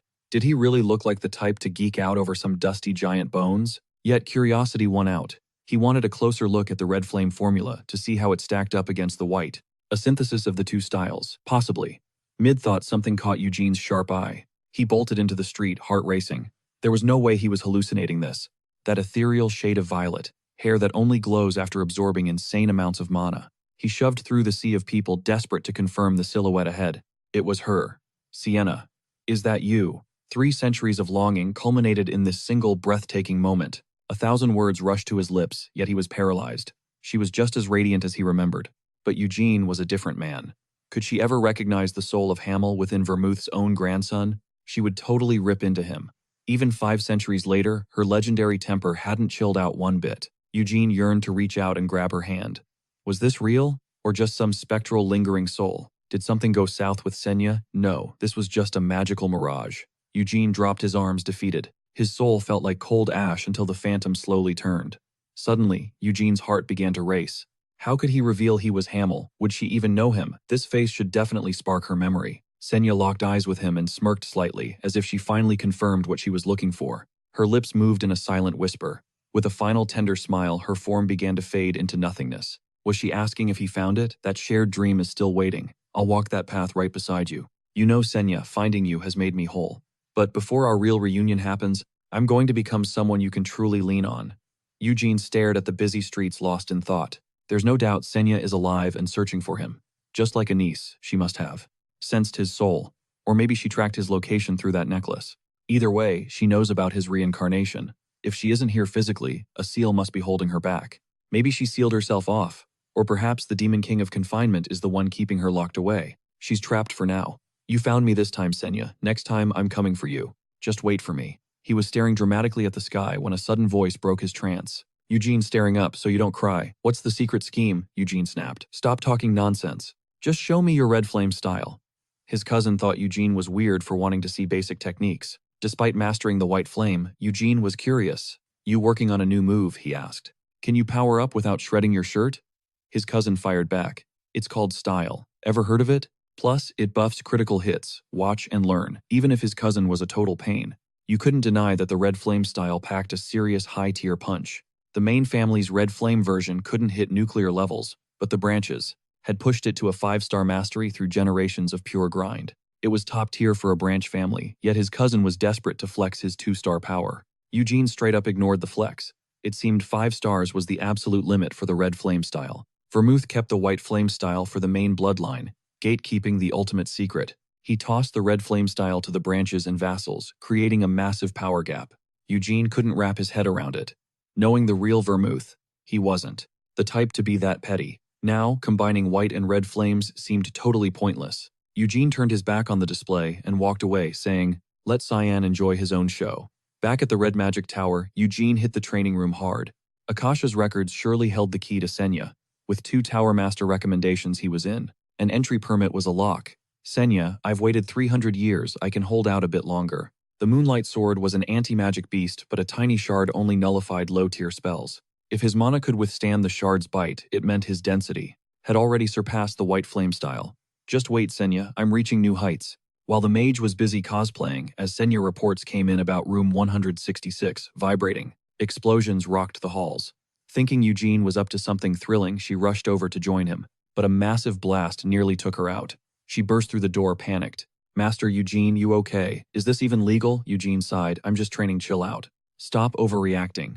The Moonlight Sword shard hovered silently as the tension rose. Eugene flexed his mana, cratering the floor instantly. No low-level mage should have this much raw power. The mage was speechless. Eugene had successfully fused the white flame style with his magic. This hybrid power dwarfed anything at his level, especially with the Moonlight Sword's lethal edge. The air thrummed with a dense, surging mana. Exhausted from your training, Master Eugene, the Lady Mage chimed in. She offered a break, but Eugene shut it down. He went to find Levelian, only to find his mentor gone. His target, the Akasha, the legendary royal library, nestled in the heart of Aroth's capital. Encircled by a vast lake, it sat between the 5 magic towers, reachable only by a solitary boat. Sienna's ancient seal blocked all magic from crossing the waters. Even after hundreds of years, her barrier remained impenetrable. The seal held firm. Eugene was floored by the sheer terrifying scale of Sienna's genius. With his current skills, he couldn't even begin to grasp the complexity of sealing an entire royal capital. Noticing his daze, the guide began spilling the tea on the city's unique history and laws. In Aroth, the rules were absolute. Even tower masters were forbidden from casting spells within the city walls. Only the Royal Mage Corps held that power. Here, the magic towers operated on a system of mutual respect. They served the crown but could reject any absurd orders. The bond between the towers ran deep. They were the council's ultimate muscle, their destinies intertwined by ancient political ties and shared goals. Right now, 3 heavy hitters were gatekeeping Eugene, the blue and green tower masters, plus the guild president. He needed their stamp of approval to even step foot inside the Akasha. The stakes were sky high. His guide bowed, cheering him on. "Kill it out there, Master Eugene. You're literally the GOAT." Giving up wasn't an option. The Akasha held the vital clues he needed to track down Sienna. Inside the council hall, Aroth's elite mages loomed.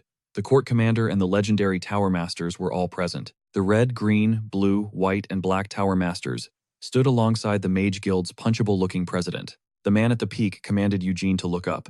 His presence was suffocatingly cold and regal. Aroth's crown prince sat before him. He wasn't just royalty, he was a prodigy, and the rightful heir. Reaching the 5th ring before adulthood, he was a monster. "I've heard the rumors," he stated flatly. Eugene Reinhardt. Talent is one thing, but sorcery isn't just swinging a hunk of sharp metal around. To him, Eugene was just some 17-year-old nepo baby who'd bribed his way into the spotlight. Unfazed by the shade, Eugene kept it professional. "What is the trial?" he asked calmly. The Red Tower Master spoke up. "Just unleash your mana. We'll be the ones to judge your worth." The Blue Tower Master scoffed. "Usually we'd review your research papers, but I doubt you have any." The sarcasm didn't rattle Eugene. He didn't need words when his raw power could do the talking. He mentally rolled his eyes. "Does sitting on a high chair give you the right to talk trash?" To Eugene, status was meaningless. Only strength mattered. But the council seemed totally unimpressed so far. They'd seen countless prodigies. A simple core ring fusion wasn't going to make these legends bat an eye. Then Eugene raised his hand. A violent magic vortex began to swirl, chilling the entire room. It shattered into arcane bullets before instantly reforming into a singular blazing orb of pure energy. The fireball solidified into a shimmering magic blade. His control was terrifyingly precise and absolutely seamless. "Chantless casting impressive," the Blue Tower Master admitted. "But can you wield magic and aura together?" Eugene's smirk was lethal as he unsheathed the storm sword. His visual game was just as strong. The White Tower Master actually shuddered. Suddenly, a blinding white flame aura erupted around his blade. In his other hand, the magic blade stayed steady. He was using cores instead of rings with god-tier precision. The mages were shook. Eugene was the real deal, but the debate over his Akasha entry wasn't over. "Wait outside while we deliberate," Lavelian instructed. Eugene shrugged and played it cool, heading for the door. As he exited, the Blue Tower Master grilled Lavelian. "Be honest, did you really not coach that kid?" He couldn't wrap his head around it. Self-taught in just 4 months. It sounded like a total myth. "He's a Reinhardt," the prince noted. "A direct descendant of the legendary Vermouth." "What did you expect? Their bloodline was the stuff of legends." The White Tower Master nodded, clearly dazzled by Eugene's raw talent. His first ring spells packed a punch that defied logic, though she seemed more focused on his looks. She was clearly distracted by his handsome face, but the guild president was finally ready to weigh in. He saw the boy's insane genius, but felt he was still just a kid. Akasha's secrets were too heavy for him. He needed to go home and hit the books, yet the court mage commander was betting high on Eugene's future. The kid had zero limits, but as an adopted son, the family legacy was out of his reach. The original heir Lloyd fell from grace, leaving Stein Reinhardt to claim the throne. Marriage meant exile for Eugene. That was the cold, hard Reinhardt law. "My granddaughter is single," the commander teased. "What a wild coincidence," the Black Tower Master shot back. "Are you here for a comedy set, Commander? Because you don't even make the cut." Eugene had the Reinhardt seal of approval. Pair that with Aroth's backing, he'd be unstoppable. He could actually rival the legendary Great Vermouth, the Green Tower Master, suddenly cut in. Hyping him this much. "Is this your take, or the Demon King's shadow talking? Watch your mouth and your contracts. Reach too far, and you'll lose your hands." The Black Tower Master just smirked, his eyes flashing behind his glasses.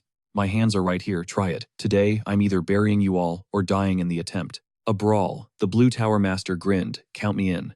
Murderous intent filled the room. The White Tower Master rose to kill the tension. "Let's settle this with a vote." The Crown Prince stepped in to play referee, casting the very first ballot.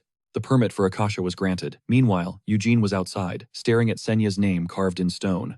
A sudden icy chill crawled up his spine. The White Tower Master was suddenly right there. Back off, Eugene snapped. You're crowding my personal space. Do you even know who I am? I'm the peak of beauty in the Magic Tower. Eugene didn't blink. Aren't you the only woman Tower Master here? She fumbled, completely flustered, then pivoted back to the Akasha results. 5 votes for 2 against and 1 skip. It's a done deal, then Eugene said, ready to climb. Don't you want the tea on who voted what? Let me give you the real breakdown. I was the neutral one. She just didn't want to deal with the petty drama. That loudmouth Blue Tower Master, everyone expected a no, but he actually flipped to yes. Shocking, right? Care to guess who the 2 haters were? The Green Tower Master and the Guild President, but Eugene didn't give her a single reaction. Are you really 17? She pouted. If that's all, I'm out, Eugene replied coldly. Rest up. She was only chasing him because she wanted the Storm Sword. Melkith was the alpha spirit summoner of this era. She already commanded the kings of lightning and earth. Her goal was the full set. But the Wind Spirit King ghosted her, making Eugene's Storm Sword her ultimate prize. She'd begged the Reinhards before, but Gilead shut her down. Eugene's answer was the same. Sorry. Wives and swords aren't for lending. What if your wife asked for it? She countered. Still no. The Storm Sword is just a temporary loan to me anyway. The Wind Spirit King was acting like a total diva. 4 years since Eugene summoned it and still 0 signs of life. Giving it to Melkith wouldn't hurt, but he wasn't about to give it up for free. He could squeeze a massive reward out of this. The Storm Sword was her obsession, but she played it cool. Eugene finally grabbed his golden ticket to Akasha. 15 floors of pure magic. Floors 12 to 14 held Senya's legendary grimoires. Each level was guarded by familiars of the greats, from the first king to the wise Senya herself. Senya's secrets were likely locked inside. Her familiar Melkith knew he was hooked on finding her. He'd sprinted to Senya's mansion the moment he landed in Aroth. Lend me the sword and I'll spill everything, she tempted. But Eugene just walked away, leaving the White Tower Master in the dust. Eugene aimed for the archives to dig for secrets, but the White Tower Master smirked, questioning if he dared to ascend to the 12th floor. Your obsession with Senya is obvious, she teased, offering to join him. Eugene shot her down instantly, telling her to go play downstairs alone. A smug grin spread across the Tower Master's face. She warned him that witnessing the raw truth of magic would shatter his entire reality. Steal your heart, Eugene, she mocked. Actually, better grab some diapers right now. The White Tower Master continued her ruthless dramatic teasing. Try not to piss yourself in terror, Master Eugene. Fed up with her constant annoying chatter, Eugene finally reached his breaking point. He aggressively mashed the elevator button, cursing the toxic old hag. But as the doors hissed open, Eugene's entire world stopped cold.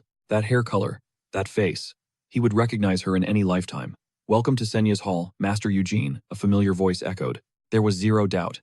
This girl was the spitting image of Senya from his past, frozen in her younger, more innocent years. 300 years had passed, yet had the goddess truly left a child behind, the mere thought was impossible for him to stomach. Plus, this kid looked totally clueless. Could Senya really have a daughter? What's on your mind, Master Eugene? The little girl chirped. I am the familiar overseeing Senya's hall. He realized then. She was just a magical construct. No wonder that hag was smirking earlier. How's my name known to you? He questioned. Apparently, the moment he signed in downstairs, every familiar in the tower was instantly alerted. In Akchelevon, every spirit was linked to a hive mind magic system. The girl was named Mel, a name that didn't shock Eugene at all. Since Senya's last name was Murden, the connection was clear. Still, he never imagined she'd forge a familiar in her own image. Do all familiars here take human form? Eugene probed. The girl shook her head. No, I am the only special one here. Lovelian warned that life-creating magic was a forbidden taboo. Yet Eugene refused to believe Senya would ever cross such a dangerous line. I possess no true life, Mel explained. Lady Senya sculpted this vessel with magic and bound my spirit deep within it. As Mel pointed toward the center of the hall, Eugene's jaw dropped in absolute wonder at the legendary spectacle before him. He struggled to comprehend the object's true nature. This, Mel whispered, is the culmination of Lady Senya's entire life of magic. Magic? Shouldn't it be a grimoire? Eugene scoffed. That thing looked nothing like a tome. Mel countered firmly. It is a book. Your mindset is stuck in the past, she teased. Eugene was stunned. She truly was a creation born from Senya's own arrogant hand. That haughty, prideful glare. It was a perfect carbon copy of the original. Eugene couldn't help but ask a heavy question. Was Senya always this bratty before she disappeared? Mel blinked and replied instantly. Of course she wasn't like that at all. Lady Senya was the definition of grace, though she rarely smiled. Eugene struggled to bridge the gap in his ancient memories. The crybaby who wore her heart on her sleeve had transformed into a legendary mage crafting spells that defied the laws of time. Knowing she'd built a familiar, reflecting her younger self, Eugene felt drawn forward, his heart racing with every step he took. He searched for any shred of proof she still drew breath. You're her familiar. You must know where she went into hiding, right? But the answer he craved never came. Mel was just as clueless about Senya's current location as the rest of the world. Aroth's mages were skeptical of her ignorance too. Every few years they'd return to ruthlessly pillage Mel's memories for any hidden clues. Eugene realized their greed went beyond finding Senya. Had she not been a high-tier magical construct, they would have dismantled her already. They would have torn her apart for parts. Mel then revealed a shocking truth. Act 11 only showcased the most basic surface-level magic. Senya had stripped away the core secrets before vanishing.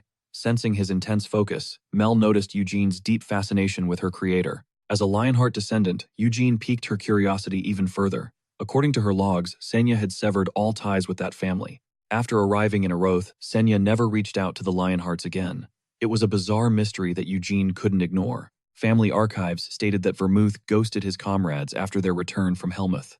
Their last interaction was a cold final farewell. They hadn't seen each other until Vermouth's funeral. Eugene pressed for more. Did Senya ever talk about the old squad? Mel nodded. Lady Senya called Molon a total meathead and described Anise as a treacherous, snake-like woman. What about Hamel? Eugene asked. Always, Mel replied. She called him a reckless bastard and a complete unbearable nuisance. She viewed him as a hopeless idiot who wasted every chance. Yet whenever his name came up, her expression darkened with sorrow. Pain seemed to radiate from her. And what about Vermouth? Eugene queried. To his surprise, Mel's records told a different story. Senya maintained a deafening silence regarding Vermouth.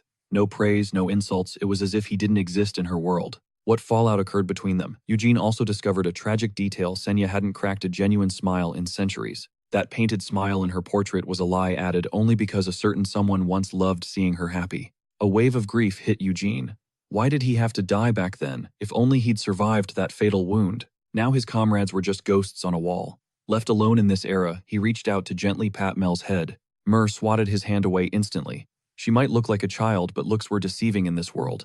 This little girl was actually over 2 centuries old, and she found head pats incredibly insulting. But Sienna's hall wasn't just filled with raw magic. It was a treasure trove of legendary artifacts Sienna had amassed, including her personal favorite staff, Akasha.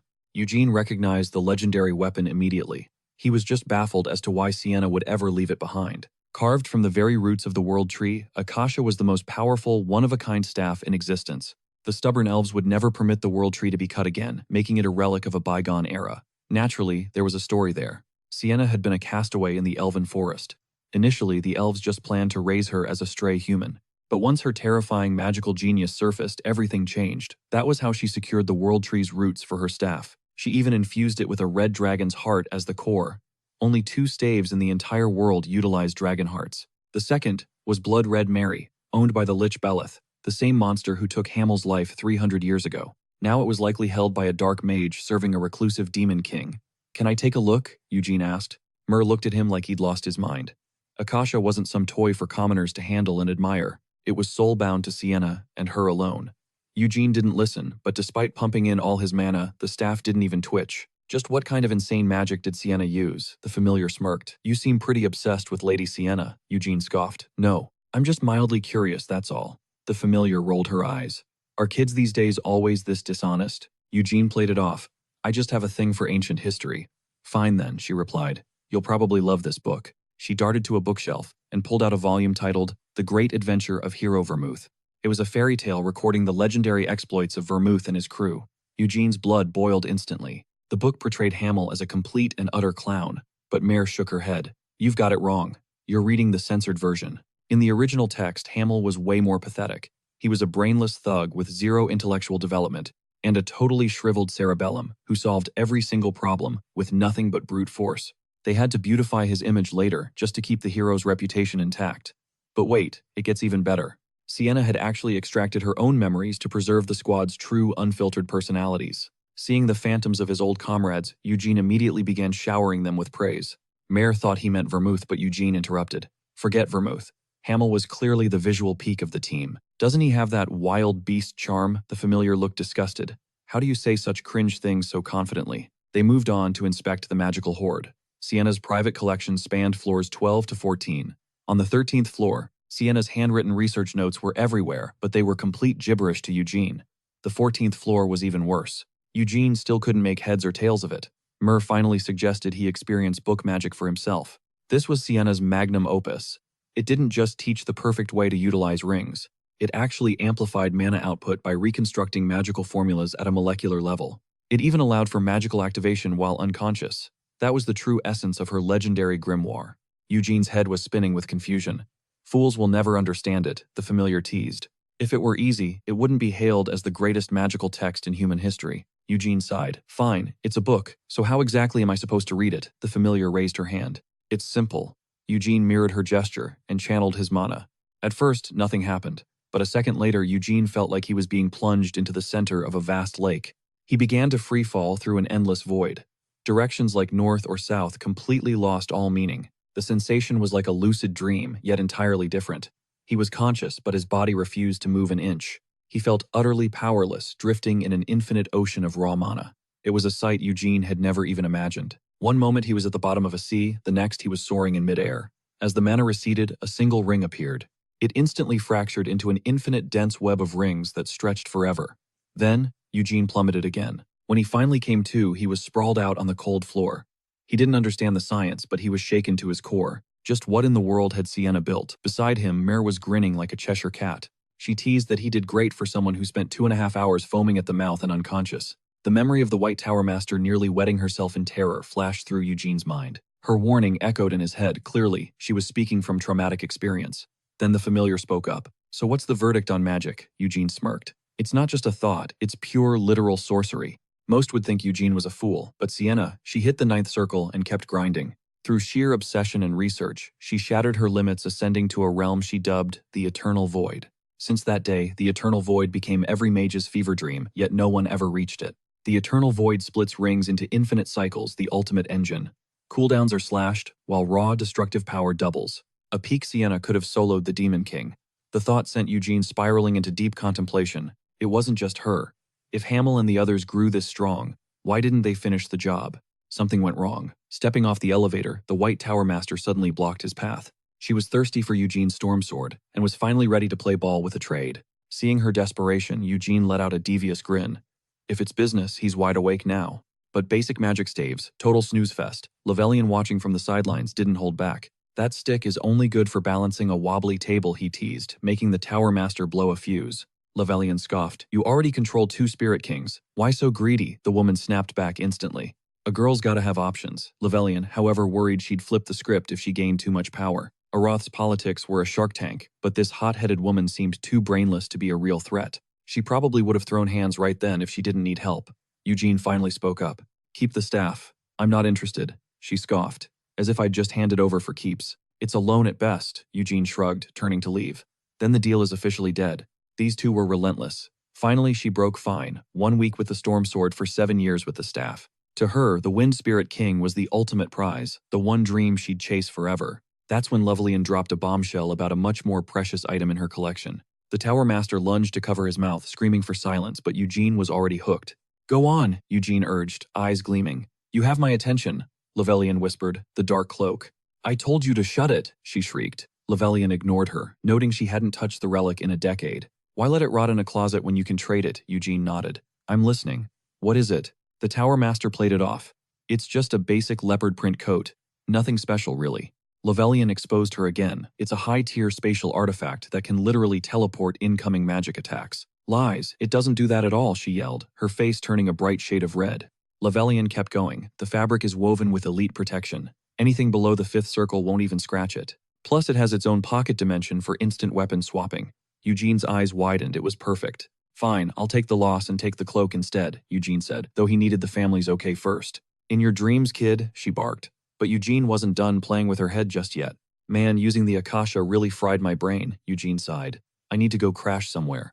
Levelian chimed in. Perfect timing. A new spa just opened nearby. Shall we hit the 3rd floor?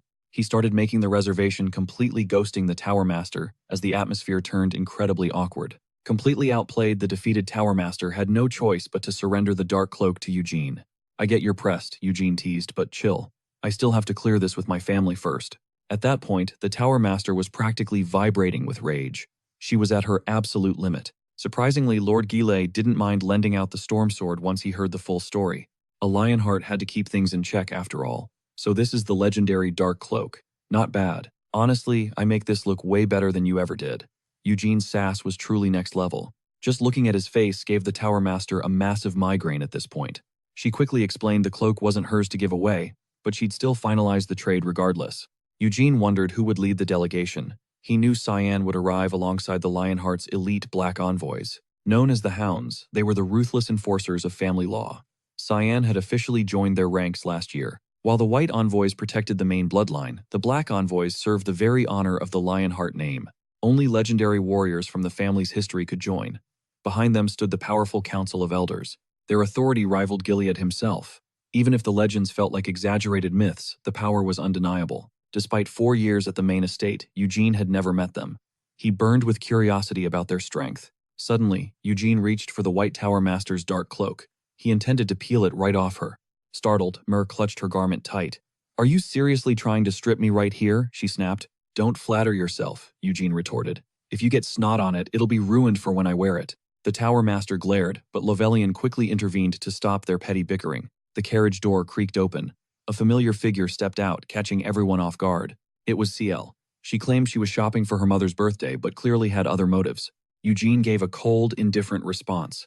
Ciel bit her lip, unable to voice the many thoughts swirling inside. She sighed. Would this oblivious man ever understand the language of love? Next came Cyan, looking as energetic as ever. Behind him loomed a massive, intimidating old man. One look told Eugene this elder was a monster in combat. His muscular build and beard screamed power. He looked related to the hulking cousin. Then a refined magician stepped onto the pavement. He was likely there for the contract. Finally, a woman radiating a terrifying pressure emerged. Her every step oozed absolute confidence. This wasn't just a lady. She was clearly a master of martial arts. "It's been 30 years, Lovelian," she remarked. "I see you've finally become the Red Tower Master. Impressive." Lovelian bowed humbly before she shifted her sharp, piercing gaze toward Eugene. "You must be Eugene Lionheart." Sensing her status, Eugene showed his respect with a deep bow. "I'm Carmen Lionheart. Technically, I'm your great-aunt," she stated with an air of cold elegance. "But don't call me that." Eugene froze, completely stunned by her youthful appearance. How could Gilead's aunt look so young, and why was such a heavy hitter personally handling this? Lovelian played the perfect host, escorting the delegation into the conference room to begin negotiations. Carmen was the sister of the previous patriarch. Unmarried, she remained the family's ultimate hidden blade. She led the Black Envoy's third squad. The bearded giant was her vice-captain from a branch family. The magician accompanying them was also branch family talent. He was tasked with finalizing the magical pact. Mana gathered at his fingertips. In an instant, a glowing contract materialized before the White Tower Master.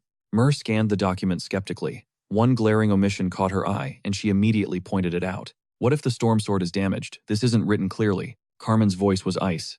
"If it breaks, you pay with your life. That blade is priceless. Borrowing it requires a soul-level wager," Myr countered. "My life is equally priceless. No deal." Carmen placed an unlit cigarette in her mouth.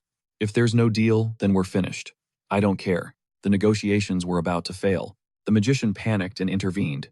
"It's just a formality. Please don't take it so literally. We can adjust the details later." Myr knew they were just trying to squeeze her dry. They were exploiting her desperation, acting like arrogant creditors because they held all the cards. Suddenly, Carmen checked a massive pocket watch. She was eager to interrogate the captured dark mage. Lovelian was shocked. Aroth's laws were supposed to handle the criminal, but Carmen had other plans. Eugene stood there, utterly speechless. 2 watches, an unlit cigarette, and a terrifying aura. What kind of eccentric powerhouse was she? Carmen drifted into her own world. Eugene desperately signaled Myr to keep the deal alive. This transaction was too important to lose. The White Tower Master calculated the stakes. If she lent out the storm sword for just 3 hours, she would reclaim her precious cloak within 2 months. As the frustration boiled over, she forced her mind to go blank. Overthinking was only fueling her growing rage. She was desperate to sign the deal and vanish. Anything to escape these manipulative and calculating sharks. The trade was finalized. Eugene claimed the dark cloak, while the White Tower Master finally grasped the storm sword she had craved. Carmen chimed in, eyeing the garment. She praised the fluffy fur collar, noting it looked like a fierce lion's mane. Still, she critiqued the shade. She claimed pure white would look way more fire. Honestly, what was she even on about? This had nothing to do with her. As Eugene stood paralyzed, Carmen fixed him with a piercing, unreadable stare. Steer urged him to strip it off so she could try it on. If she wanted to wear it, why didn't she just speak up? High-ranking elites do not just ask. Seeing Carmen poised and waiting, Eugene could only surrender the dark cloak with a helpless sigh. With a sharp flick, the cloak settled onto Carmen's shoulders. She struck a pose instantly, launching into a fashion critique. She complained the chest needed a lion ornament. The back was way too basic. It definitely needed a family crest embroidery. The White Tower Master interjected sharply. "This is just a temporary loan. Do not you dare ruin it. A powerhouse like Carmen did not care about someone else's tantrum. She just turned and walked away. The magician glanced back, questioning their next move. Steer stood her ground.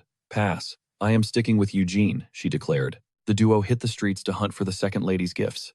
That is when Eugene decided to spill some tea to Steer. He exposed Xian's weird obsession with rabbit ears and uniforms, not to mention the spicy books hidden under his mattress. Xian was the future head after all. If the main estate's maids started rocking bunny girl outfits, the family's reputation would tank. He begged Steer to preserve Xian's pride by acting like she had stumbled upon his secret stash by pure luck. Wait, you do not like rabbit ears, Steer teased. Eugene scoffed, calling the trend bizarre. He then wondered why she dragged him along shopping. Steer paused, turning her gaze toward Eugene. Her expression was a mix of exasperation and subtle disappointment. Her eyes clouded over. You would really let me wander this foreign city all by myself, she pouted. You are not exactly the type to get lost, Eugene retorted. Steer noted his mouth was complaining while his legs kept following. If you have the guts, then leave, she challenged. Eugene's survival instincts kicked in, forcing him to shut his mouth instantly. Steer switched gears, pressing for details about Eugene's birthday. She was dying to know what kind of loot he had scored. Eugene mentioned that Roly Bion and Hera tried giving him gifts, but he had turned them all down. Who is Hera? Is she a girl? Steer interrogated. Eugene confirmed she was a formidable mage from the Red Magic Tower. You did not come to Yarrow just for shopping, did you? Eugene asked. What is the real play with Master Carmen? Steer realized she had been read. It turned out she was hounding Carmen, desperate to become the legendary warrior's official follower. Since Xian was taking the throne, Steer had zero interest in family politics. Plus, the second lady was pushing an arranged marriage. She stole a nervous glance at Eugene, but he did not even flinch. Frustrated, she turned away, trying to hide her internal panic. Landing a spot as a top-tier follower would secure her future. More importantly, the second lady would not be able to force a husband. Eugene surprisingly backed her up. He respected her drive to forge her own path instead of being a pawn. Lyde had moved on, returning to her mother's side, and scouting for a high-level tutor to continue her magic studies. It seemed like everyone was finally carving out their own legendary destinies. Enough serious talk, let's go eat, Steer chirped. Looking at her, Eugene realized she had truly transformed. He could not believe this 17-year-old was the same scrawny kid from 3 years ago. She was no longer just a face in the crowd. Meanwhile, in the depths of a dungeon, the black magician had been brutalized until he was barely clinging to life. Despite the agonizing torture, his lips remained sealed. Suddenly, a chilling figure emerged from the shadows to speak. Japhet had wasted decades on forbidden arts, yet his raw talent was painfully mediocre. Dying now would be a total waste. His soul would belong to the demon realm upon death. Out of desperation, he had contacted Lyde, hoping Reinhardt's power could save him. It was a rogue play. Carmen noted the succubus queen had not laid a finger on this particular mess. So were you involved? Borzak Carmen pressed. He was being framed for tempting a bright youth into the dark arts. There was no smoking gun, but he had no alibi either. Let's be real, the guy did not exactly look like a saint. He immediately flared up, screaming that it was absolute slander, a total fabrication. If I were the mastermind, I would have made it flawless, he barked. I would never leave a trail. Do you even hear yourself? He bowed low, feigning cooperation with the probe only. Because he preferred playing it low-key. Did they truly believe? He was a puppet to be toyed with. Suddenly, Jiwen blurred, intercepting the strike. Instantly, a suffocating bloodlust filled the room. Picking a fight already, Carmen sneered. Facing his chilling resolve, she opted for a tactical retreat. Torture and mind games had failed. Starting a war now was simply too reckless. The tension vanished as he joked about the dry heat, making everyone edgy. He played the innocent card perfectly. And the other succubus, Carmen demanded. The one who targeted Lidhees. A bit tied up right now, he smirked. Wanna look? I don't care, she snapped. The Tower Master grinned darkly. Raising his hand, he summoned a massive shadow claw that shredded the very fabric of space. It dragged out a severed demon head. He didn't exactly die in peace, he hummed. Need me to gift wrap it? He let it thud onto the floor. Oops. My hand slipped. Carmen launched the head with a kick, sending a fountain of gore spraying everywhere. Crimson droplets splattered his face. Carmen signaled her knights to withdraw immediately. Pray you're not involved, she warned, and stay away from Eugene Reinhardt. Only the Demon King commands me, he retorted. Run along and get some rest. Carmen ignored the taunt, lacking the proof needed to take him down. She suspected Amelia, a rival mage thirsty for the tower's throne, was behind this. The woman was fanning flames between empires to spark a global war. Conflict would drag the Reinhardts in making the eldest son a perfect target. It was a chilling theory but lacked evidence. What if we'd fought? She asked. Jiwen shuddered. Without Carmen, they would have all been corpses on that floor. Magicians were a nightmare for them. Carmen played it safe to save her squad. Only her duty kept her pride in check. Meanwhile, Lyd was sent back to his kin. He'd live under constant watch while a new tutor was scouted for the family. The shadow of the mastermind still loomed. Jiwen couldn't grasp the boy's obsession. A talent for magic wasted on the forbidden. Perhaps exile would bring him clarity. With that hope, the knights began their long journey back to the estate. Carmen's brief time with Eugene ended there. She offered a bittersweet wave as they parted. "Ever thought about joining the Black Envoys, Eugene?" she teased. "The second squad needs a sidekick. Want a shortcut to glory." She was that captain, obviously. "Pass," he chuckled. "I'm in my slacker era." A hint of regret touched her eyes. Where was the White Tower Master? Her silence was becoming deafening. If she'd succeeded, she'd be gloating. Instead, she stood alone amidst a raging tempest. High atop her tower, she brandished the Stormblade, but the ritual was failing. Bare to the elements to sharpen her mana, she trembled in the biting frost. She endured the chill to summon the Wind King, yet only the breeze answered. The Spirit King was MIA. Then golden bolts shattered the sky, but this was no victory. The Lightning King had crashed the party. "I didn't call you Buzz," off she barked. Message from the Wind King, it boomed. "Go home. You're acting like a total weirdo." "I'm the strongest summoner in history," she screamed. "Show yourself and fight me." Fed up with her ego, the Lightning King answered, with a devastating thunderclap. The strike was direct. She crumpled to the floor, smoking and defeated. Truth was, the Wind King had zero interest in her. It was already demon-bound. A peak no soul had ever scaled. That ancient vow burned within him for centuries. Fast forward 10 days later, the White Tower Master trudged toward Eugene looking absolutely crushed.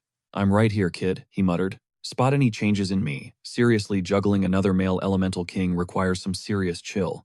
Are you trolling me right now? Trust me, when I lose it, even I get spooked." Eugene stayed silent, practically vibrating with tension. Meanwhile, the master wouldn't stop trash-talking, Myr the Wind Spirit. Fed up with the disrespect, Myr leaped off her seat and marched straight at the White Tower Master. "Shut your mouth, Grandma." That single insult sent the master spiraling into a total meltdown. Eugene watched the chaos, low-key terrified. When Myr snapped, she was an absolute force of nature. Clearly that contract deal went south. If the loan lasts only a week, Eugene calculated, I keep the Shadow Cloak for a decade. Toss back the Storm Sword now, and I'll give you a 10% break. Let's call it 9 years. The master froze. 9 years. The realization hit him like a truck. With shaking hands, he surrendered the Storm Sword. It was a massive L. Treat my cloak with respect, kid. Layer up when it's chilly, it hates the frost. Once the master finally left, Eugene turned back to his books. He dived back into a fable about the giants hulking behemoths that towered over the very world. These demonic minions leveled cities for sport, occupying the very lands the legendary Vermouth swore to reclaim. But their reign ended today. Standing before them was the legend himself, Vermouth. The knights' morale skyrocketed. They roared in unison, desperate to chase glory alongside their hero, and etch their names into history. Yet the only warrior truly capable of matching those beasts was Vermouth's ride-or-die companion, the savage Hamel. Staring down those fierce titans, the duo flawlessly synced their tactics. To hunt monsters, you must be a monster. The slaughter was swift. Before the giant king could blink, his head was already rolling on the ground. The rest were incinerated by the ever-so-gracious and radiant Lady Sienna. Talk about an overkill. Wait, did Sienna write this herself? Eugene asked. Myr just stared at him, totally lost for words. Seriously, the ego on these descriptions is insane, Eugene noted. Who waxes poetic in a diary? Myr snapped. One more word out of you. And I'm throwing hands. Eugene sighed and set the book aside, ready to tackle the Akasha magic again. Myr worried he was overestimating himself. For Eugene, chasing the impossible was just a Tuesday. Win or lose. The struggle held the real value. He'd been obsessively dissecting Akasha and its infamous eternal hole. It relied on massive rings to bind infinite mana. But what if he used white flame style instead? The lethality would skyrocket. Back when he was Hamel, he was a genius at forging his own paths. Using literal bargain bin techniques, he could force mana to detonate internally, triggering a massive power surge. He'd shredded giants with ease, earning Vermouth's respect. Now reborn, Eugene's potential was on a whole different level. Peering into the eternal hole didn't even faze him now. He saw every intricate detail clearly. That chaotic mana flow made sense. Reconstructing it via white flame was finally within his grasp. 2. It's dinner time, Myr chirped, wondering why he was still glued to his desk. Eugene's stomach growled in agreement. But his mind was on fire with sudden inspiration. He was writing like a man possessed to finish his thesis ahead of schedule. Myr hated seeing him push this hard. Most mages took decades just to draft their final magical theories. To her, Eugene was rushing it. He should have spent at least another decade just mastering the basics of cultivation. Our Myr is just too adorable, Eugene teased.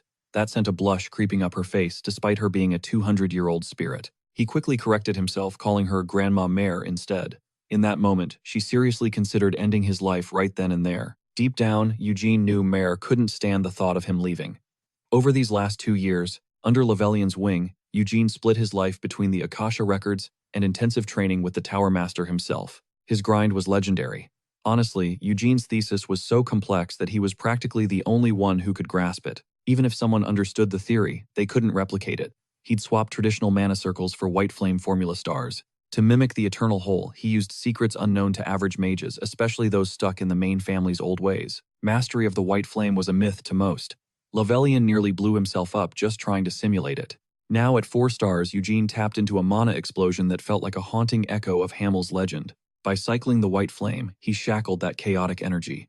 The legendary ring flame formula was finally born. Mages who glimpse Akasha usually lose their minds with greed. But when reality hits, they all quit. For 2 straight years, only Eugene possessed the grit to keep challenging Akasha's forbidden depths. "Are you leaving us after the thesis?" Myrrh whispered. Eugene didn't answer, but his departure was already written in stone. He had shadows of the past to hunt. Myrrh wanted him to stay, knowing he could rule this world. The Red Tower was practically his. Even the Mage Corps commander was trying to marry him off to his granddaughter. Even the Crown Prince was thirsty for his talent. Staying in Aroth was Eugene's golden ticket to becoming a god. Myrrh was baffled. Why go back to Reinhardt just to be a nobody, when he could be king here? "You're spiraling," Eugene sighed. Mare snapped. "Why would I care? Leave, see if I give a damn." "Fine, get out. It's not like anyone is actually trying to keep you here anyway. I'm just a doll, an emotionless tool. Leave me to rot in this dead silent void. It doesn't matter.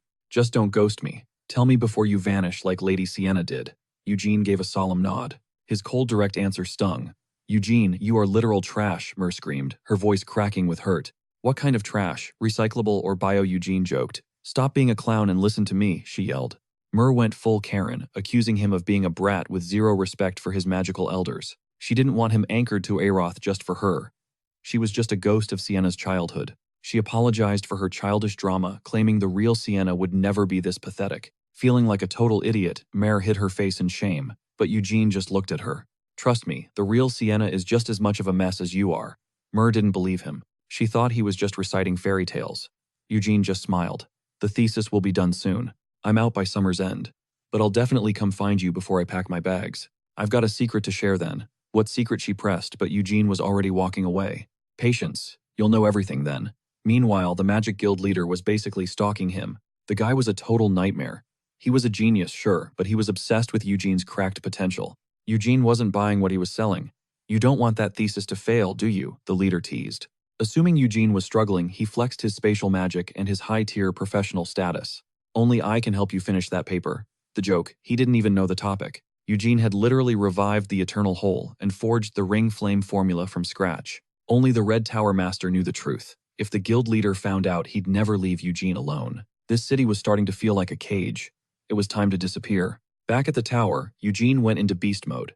Levelian realized something absolutely terrifying. Even Eugene's basic spells hit like a 5-circle nuke, yet his core was still capped at 4 stars. The eternal whole was at max capacity. High-level magic simply wouldn't fit in his current container. He was still just a 4-star initiate. Without evolving the white flame formula, his masterpiece remained incomplete. A massive power-up was on the horizon, but danger was lurking in every new discovery. This was a brand new path. One wrong move in this uncharted magic, and his core would implode. When Levelian heard he was leaving, he was dying to know where the monster was headed next. Unable to mention his old crew, Eugene claimed he was headed to Rur for the crab. He wanted to see Molon's kingdom, and hit Naham for Cactus Annis's last known location. Levelian laughed, thinking he was just a foodie. "Try the local flame lobster first," he suggested. But their quiet meal was crashed by the Crown Prince himself. Talk about zero privacy. The prince was polite, but cut straight to the chase. He had one mission. He needed Eugene to stay in Aroth, and he was ready to offer him the world. Claiming leadership of the Court Magic Guild after ascending Aroth's throne, that wild declaration left Levelian utterly stunned. The sitting king was still very much alive. Wasn't this borderline treason? Sensing the tension, the prince quickly chimed in. He was the primary heir, and the king already gave his blessing. Clearly, this prince was dangerously naive. Who'd bank on a decade-old promise? Eugene instantly declined, pointing out that the prince couldn't even grasp his complex formula. Dismissing the timing, the prince argued that his confusion stemmed purely from Eugene's masterful concealment of his secrets. Why the secrecy? Sensing a deeper mystery, he boldly claimed he could see Eugene's frame overflowing with raw magical energy. His mana reserves easily surpassed the 5-circle mark. He pressed further, asking if Eugene had mastered the book's eternal whole. Eugene simply fired back, "Must I respond?" To the prince, that vague deflect was more telling than a flat-out no. This cryptic neutrality perfectly matched Eugene's calculated low-profile vibe. Yet despite the offer's prestige, Eugene couldn't care less about leading the Mage Corps. Worldly titles simply held zero appeal to him anymore. The prince then played his trump card. While Sienna authored 3 magical volumes, Aklan only held the first. The missing sequels were locked deep within the royal treasury. Suddenly, both Eugene and Levelian were on the edge of their seats. Mur insisted Sienna had taken those books. So when exactly did the royal family get their hands on them? Answering Eugene's skepticism, the prince clarified that the crown merely possessed high-quality duplicates. Lady Sienna had provided them herself, though the whereabouts of the authentic originals remained a total mystery. He wasn't sharing now. Eugene had to wait for his coronation in a decade. Talk about delusional confidence. Trading a decade of service for a maybe was insane. Fast forward, Eugene finally finished his groundbreaking thesis. Mur was floored. He'd actually fused the Star Core and the Eternal Whole into one flawless masterpiece. It wasn't quite Sienna tier, but it absolutely crushed modern magic standards. Still, Mare felt a wave of sadness. His success signaled his departure. Stubbornly, she insisted his work needed massive polishing just to keep him there longer. She hoped he'd stay and grind, but Eugene dropped the bombshell. He was out in 2 days. Wait, only 2. Knowing you, why not tomorrow, she teased bitterly, imagining the feast-filled journey ahead of him. Eugene remained silent, offering Mur a warm, knowing gaze. It felt like 3 months ago, all over again. "Remember that secret I promised to share before leaving?" he asked. "I do. Will you keep it quiet?" Mur crossed her arms defensively. "I might not be human, but my integrity is rock solid." "What's the scandalous secret?" she teased. "I was reincarnated," Eugene stated flatly. "I kept all my past life memories." "Is this some new way to prank kids?" she scoffed.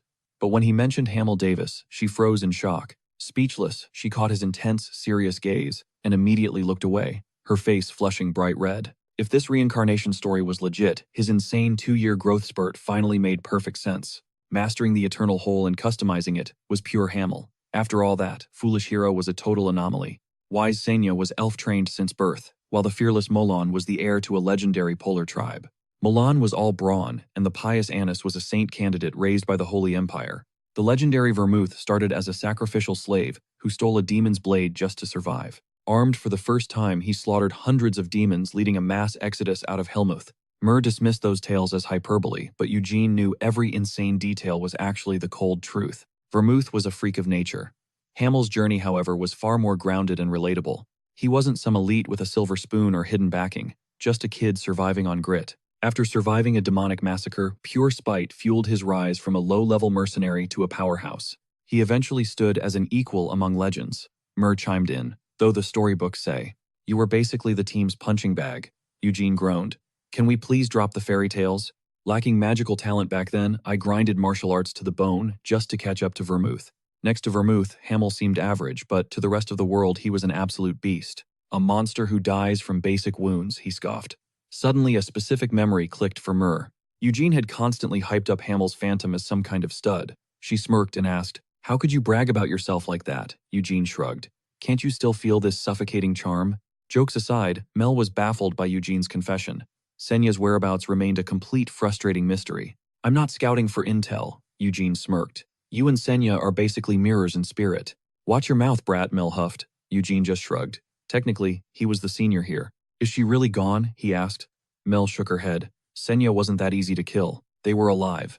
Senya, Maureen, and Denise, those legends wouldn't go down without a massive fight. Somewhere they were waiting." Eugene swore to scour the world until their paths finally crossed again. Mel hesitated. "Swear on magic," she demanded. Only an oath could bridge the gap of doubt. "I swear I hate gambling," Eugene joked. Mel snapped. "Be serious, you reincarnated chaotic lunatic. By my soul, I am Hamill Davis." The air grew heavy as the truth echoed out. Instantly, magic flared. Mel's eyes glowed the ancient pact, recognizing its long-lost master's returning soul. Mel sighed. Scholars failed to decode Senya's spells, but the core held every deep, dark secret. Every word spoken tonight was being etched into the magic's eternal hidden memory for the future. Then came the omen. Before vanishing, Senya had collapsed, screaming in sudden, agonizing, bone-chilling pain. Her familiar perished. Someone had desecrated Hamill's grave, sparking Senya's cold, legendary, and murderous fury. Eugene froze. He had a grave, and some creep actually had the balls to dig it. Mel kept quiet for years, fearing the truth might put Senya in even greater unforeseen danger. "You deserve to know," she whispered. Lich curses usually turn bones to dust and ash instantly. Yet Eugene was here soul intact. Did his original body still exist somewhere in this world? Sienna must have performed a miracle. They talked until dawn, unraveling 300 years of mysteries. Leaving Aklavin, Eugene felt a strange urge. He had to find his own final resting place. It wasn't in some demon castle. It had to be back home, where his journey first began. A shadow loomed. The Black Tower Master materialized behind him like a silent, haunting ghost. Eugene sensed him miles ago, but played dumb. Still, the old man insisted on some tea. Heading to Luhale soon, the master asked, already knowing Eugene's next dangerous high-stakes move. It was a warning. Luhale sat right on the doorstep of the hellish demon realm, Helmuth. The Reinhardt name meant nothing there. Rogue demons ignored the Demon King's fragile peace treaties. Is the Destruction Demon King about to catch a body? Eugene's gaze sharpened with intense focus. He remembered that monster, the pinnacle of horror, a force nature itself could never hope to contain. Back then, his power was incomprehensible. Looking at him felt like staring into a bottomless abyss. Only Anissa's divine prayers kept the team sane. Without her, they'd have descended into total madness. The Demon King was quiet, but his subordinates were bloodthirsty. They craved the old, violent chaos. 3 seats remained open among the 5 kings. High-level demons were itching for a brutal promotion. Why not just draw lots? Eugene joked. Fighting for a title is so last century, honestly. Deep down, Eugene knew the truth. His current power wouldn't stand a chance against those monsters. Clashing head-on was suicide. For now, he needed to grow stronger before facing the abyss again. Eugene thanked the master for the warning. Nahama, it is then, he said, pivoting his strategy. The master warned Nahama's desert is treacherous, but the sand isn't the real threat there. Watch out for Amelia. She wanders Helmuth freely. Conflict with her means certain painful death. He handed Eugene a letter. If things get ugly, show her this. It's your insurance policy. Eugene ripped it open immediately. A blank page. You're pulling my leg, you old geezer. The master smirked. The content is irrelevant. My handwriting alone is enough to save your life. Eugene stared at the empty paper. Better hope your name actually carries that much weight, master. Consider it a favor, the master whispered. Eugene narrowed his eyes. Nothing was ever truly free. Showing courtesy without reason usually meant treachery. But for now, he had to take the gamble. The Black Tower Master simply smiled, his true motives buried deeper than any ancient forgotten grave. Mur thought he needed an attitude adjustment. I'm just trying to be friendly, Eugene countered. Wait, you're not into guys, are you? The Black Tower Master went dead silent. Everyone has their tastes, kid. Let's just call it a day and head out. Realizing the vibes were getting weird, the Black Tower Master held up a hand to shut Eugene down before things got awkward. He only saw Eugene's raw potential, nothing creepy involved. Eugene shrugged. Fine, I'll take the letter, but don't get any ideas. I'm definitely not dating you. Now if we're done here, I've got a dinner date with my own kitchen. Even if the Black Tower Master acted casual, everyone knew black mages were bad news. You don't play with fire without getting burned. The following night, the Blue Tower Master showed up for Eugene's send-off, genuinely shocked that the young prodigy had even extended an invite. The guest list was exclusive. No creeps, no annoying hangers-on, and definitely no one who'd ruin the vibe. Comparison really is the thief of joy. Eugene was a once-in-a-generation talent, but the Blue Tower Master remained unimpressed. Fun fact, the Black and Blue Tower Masters actually shared the same mentor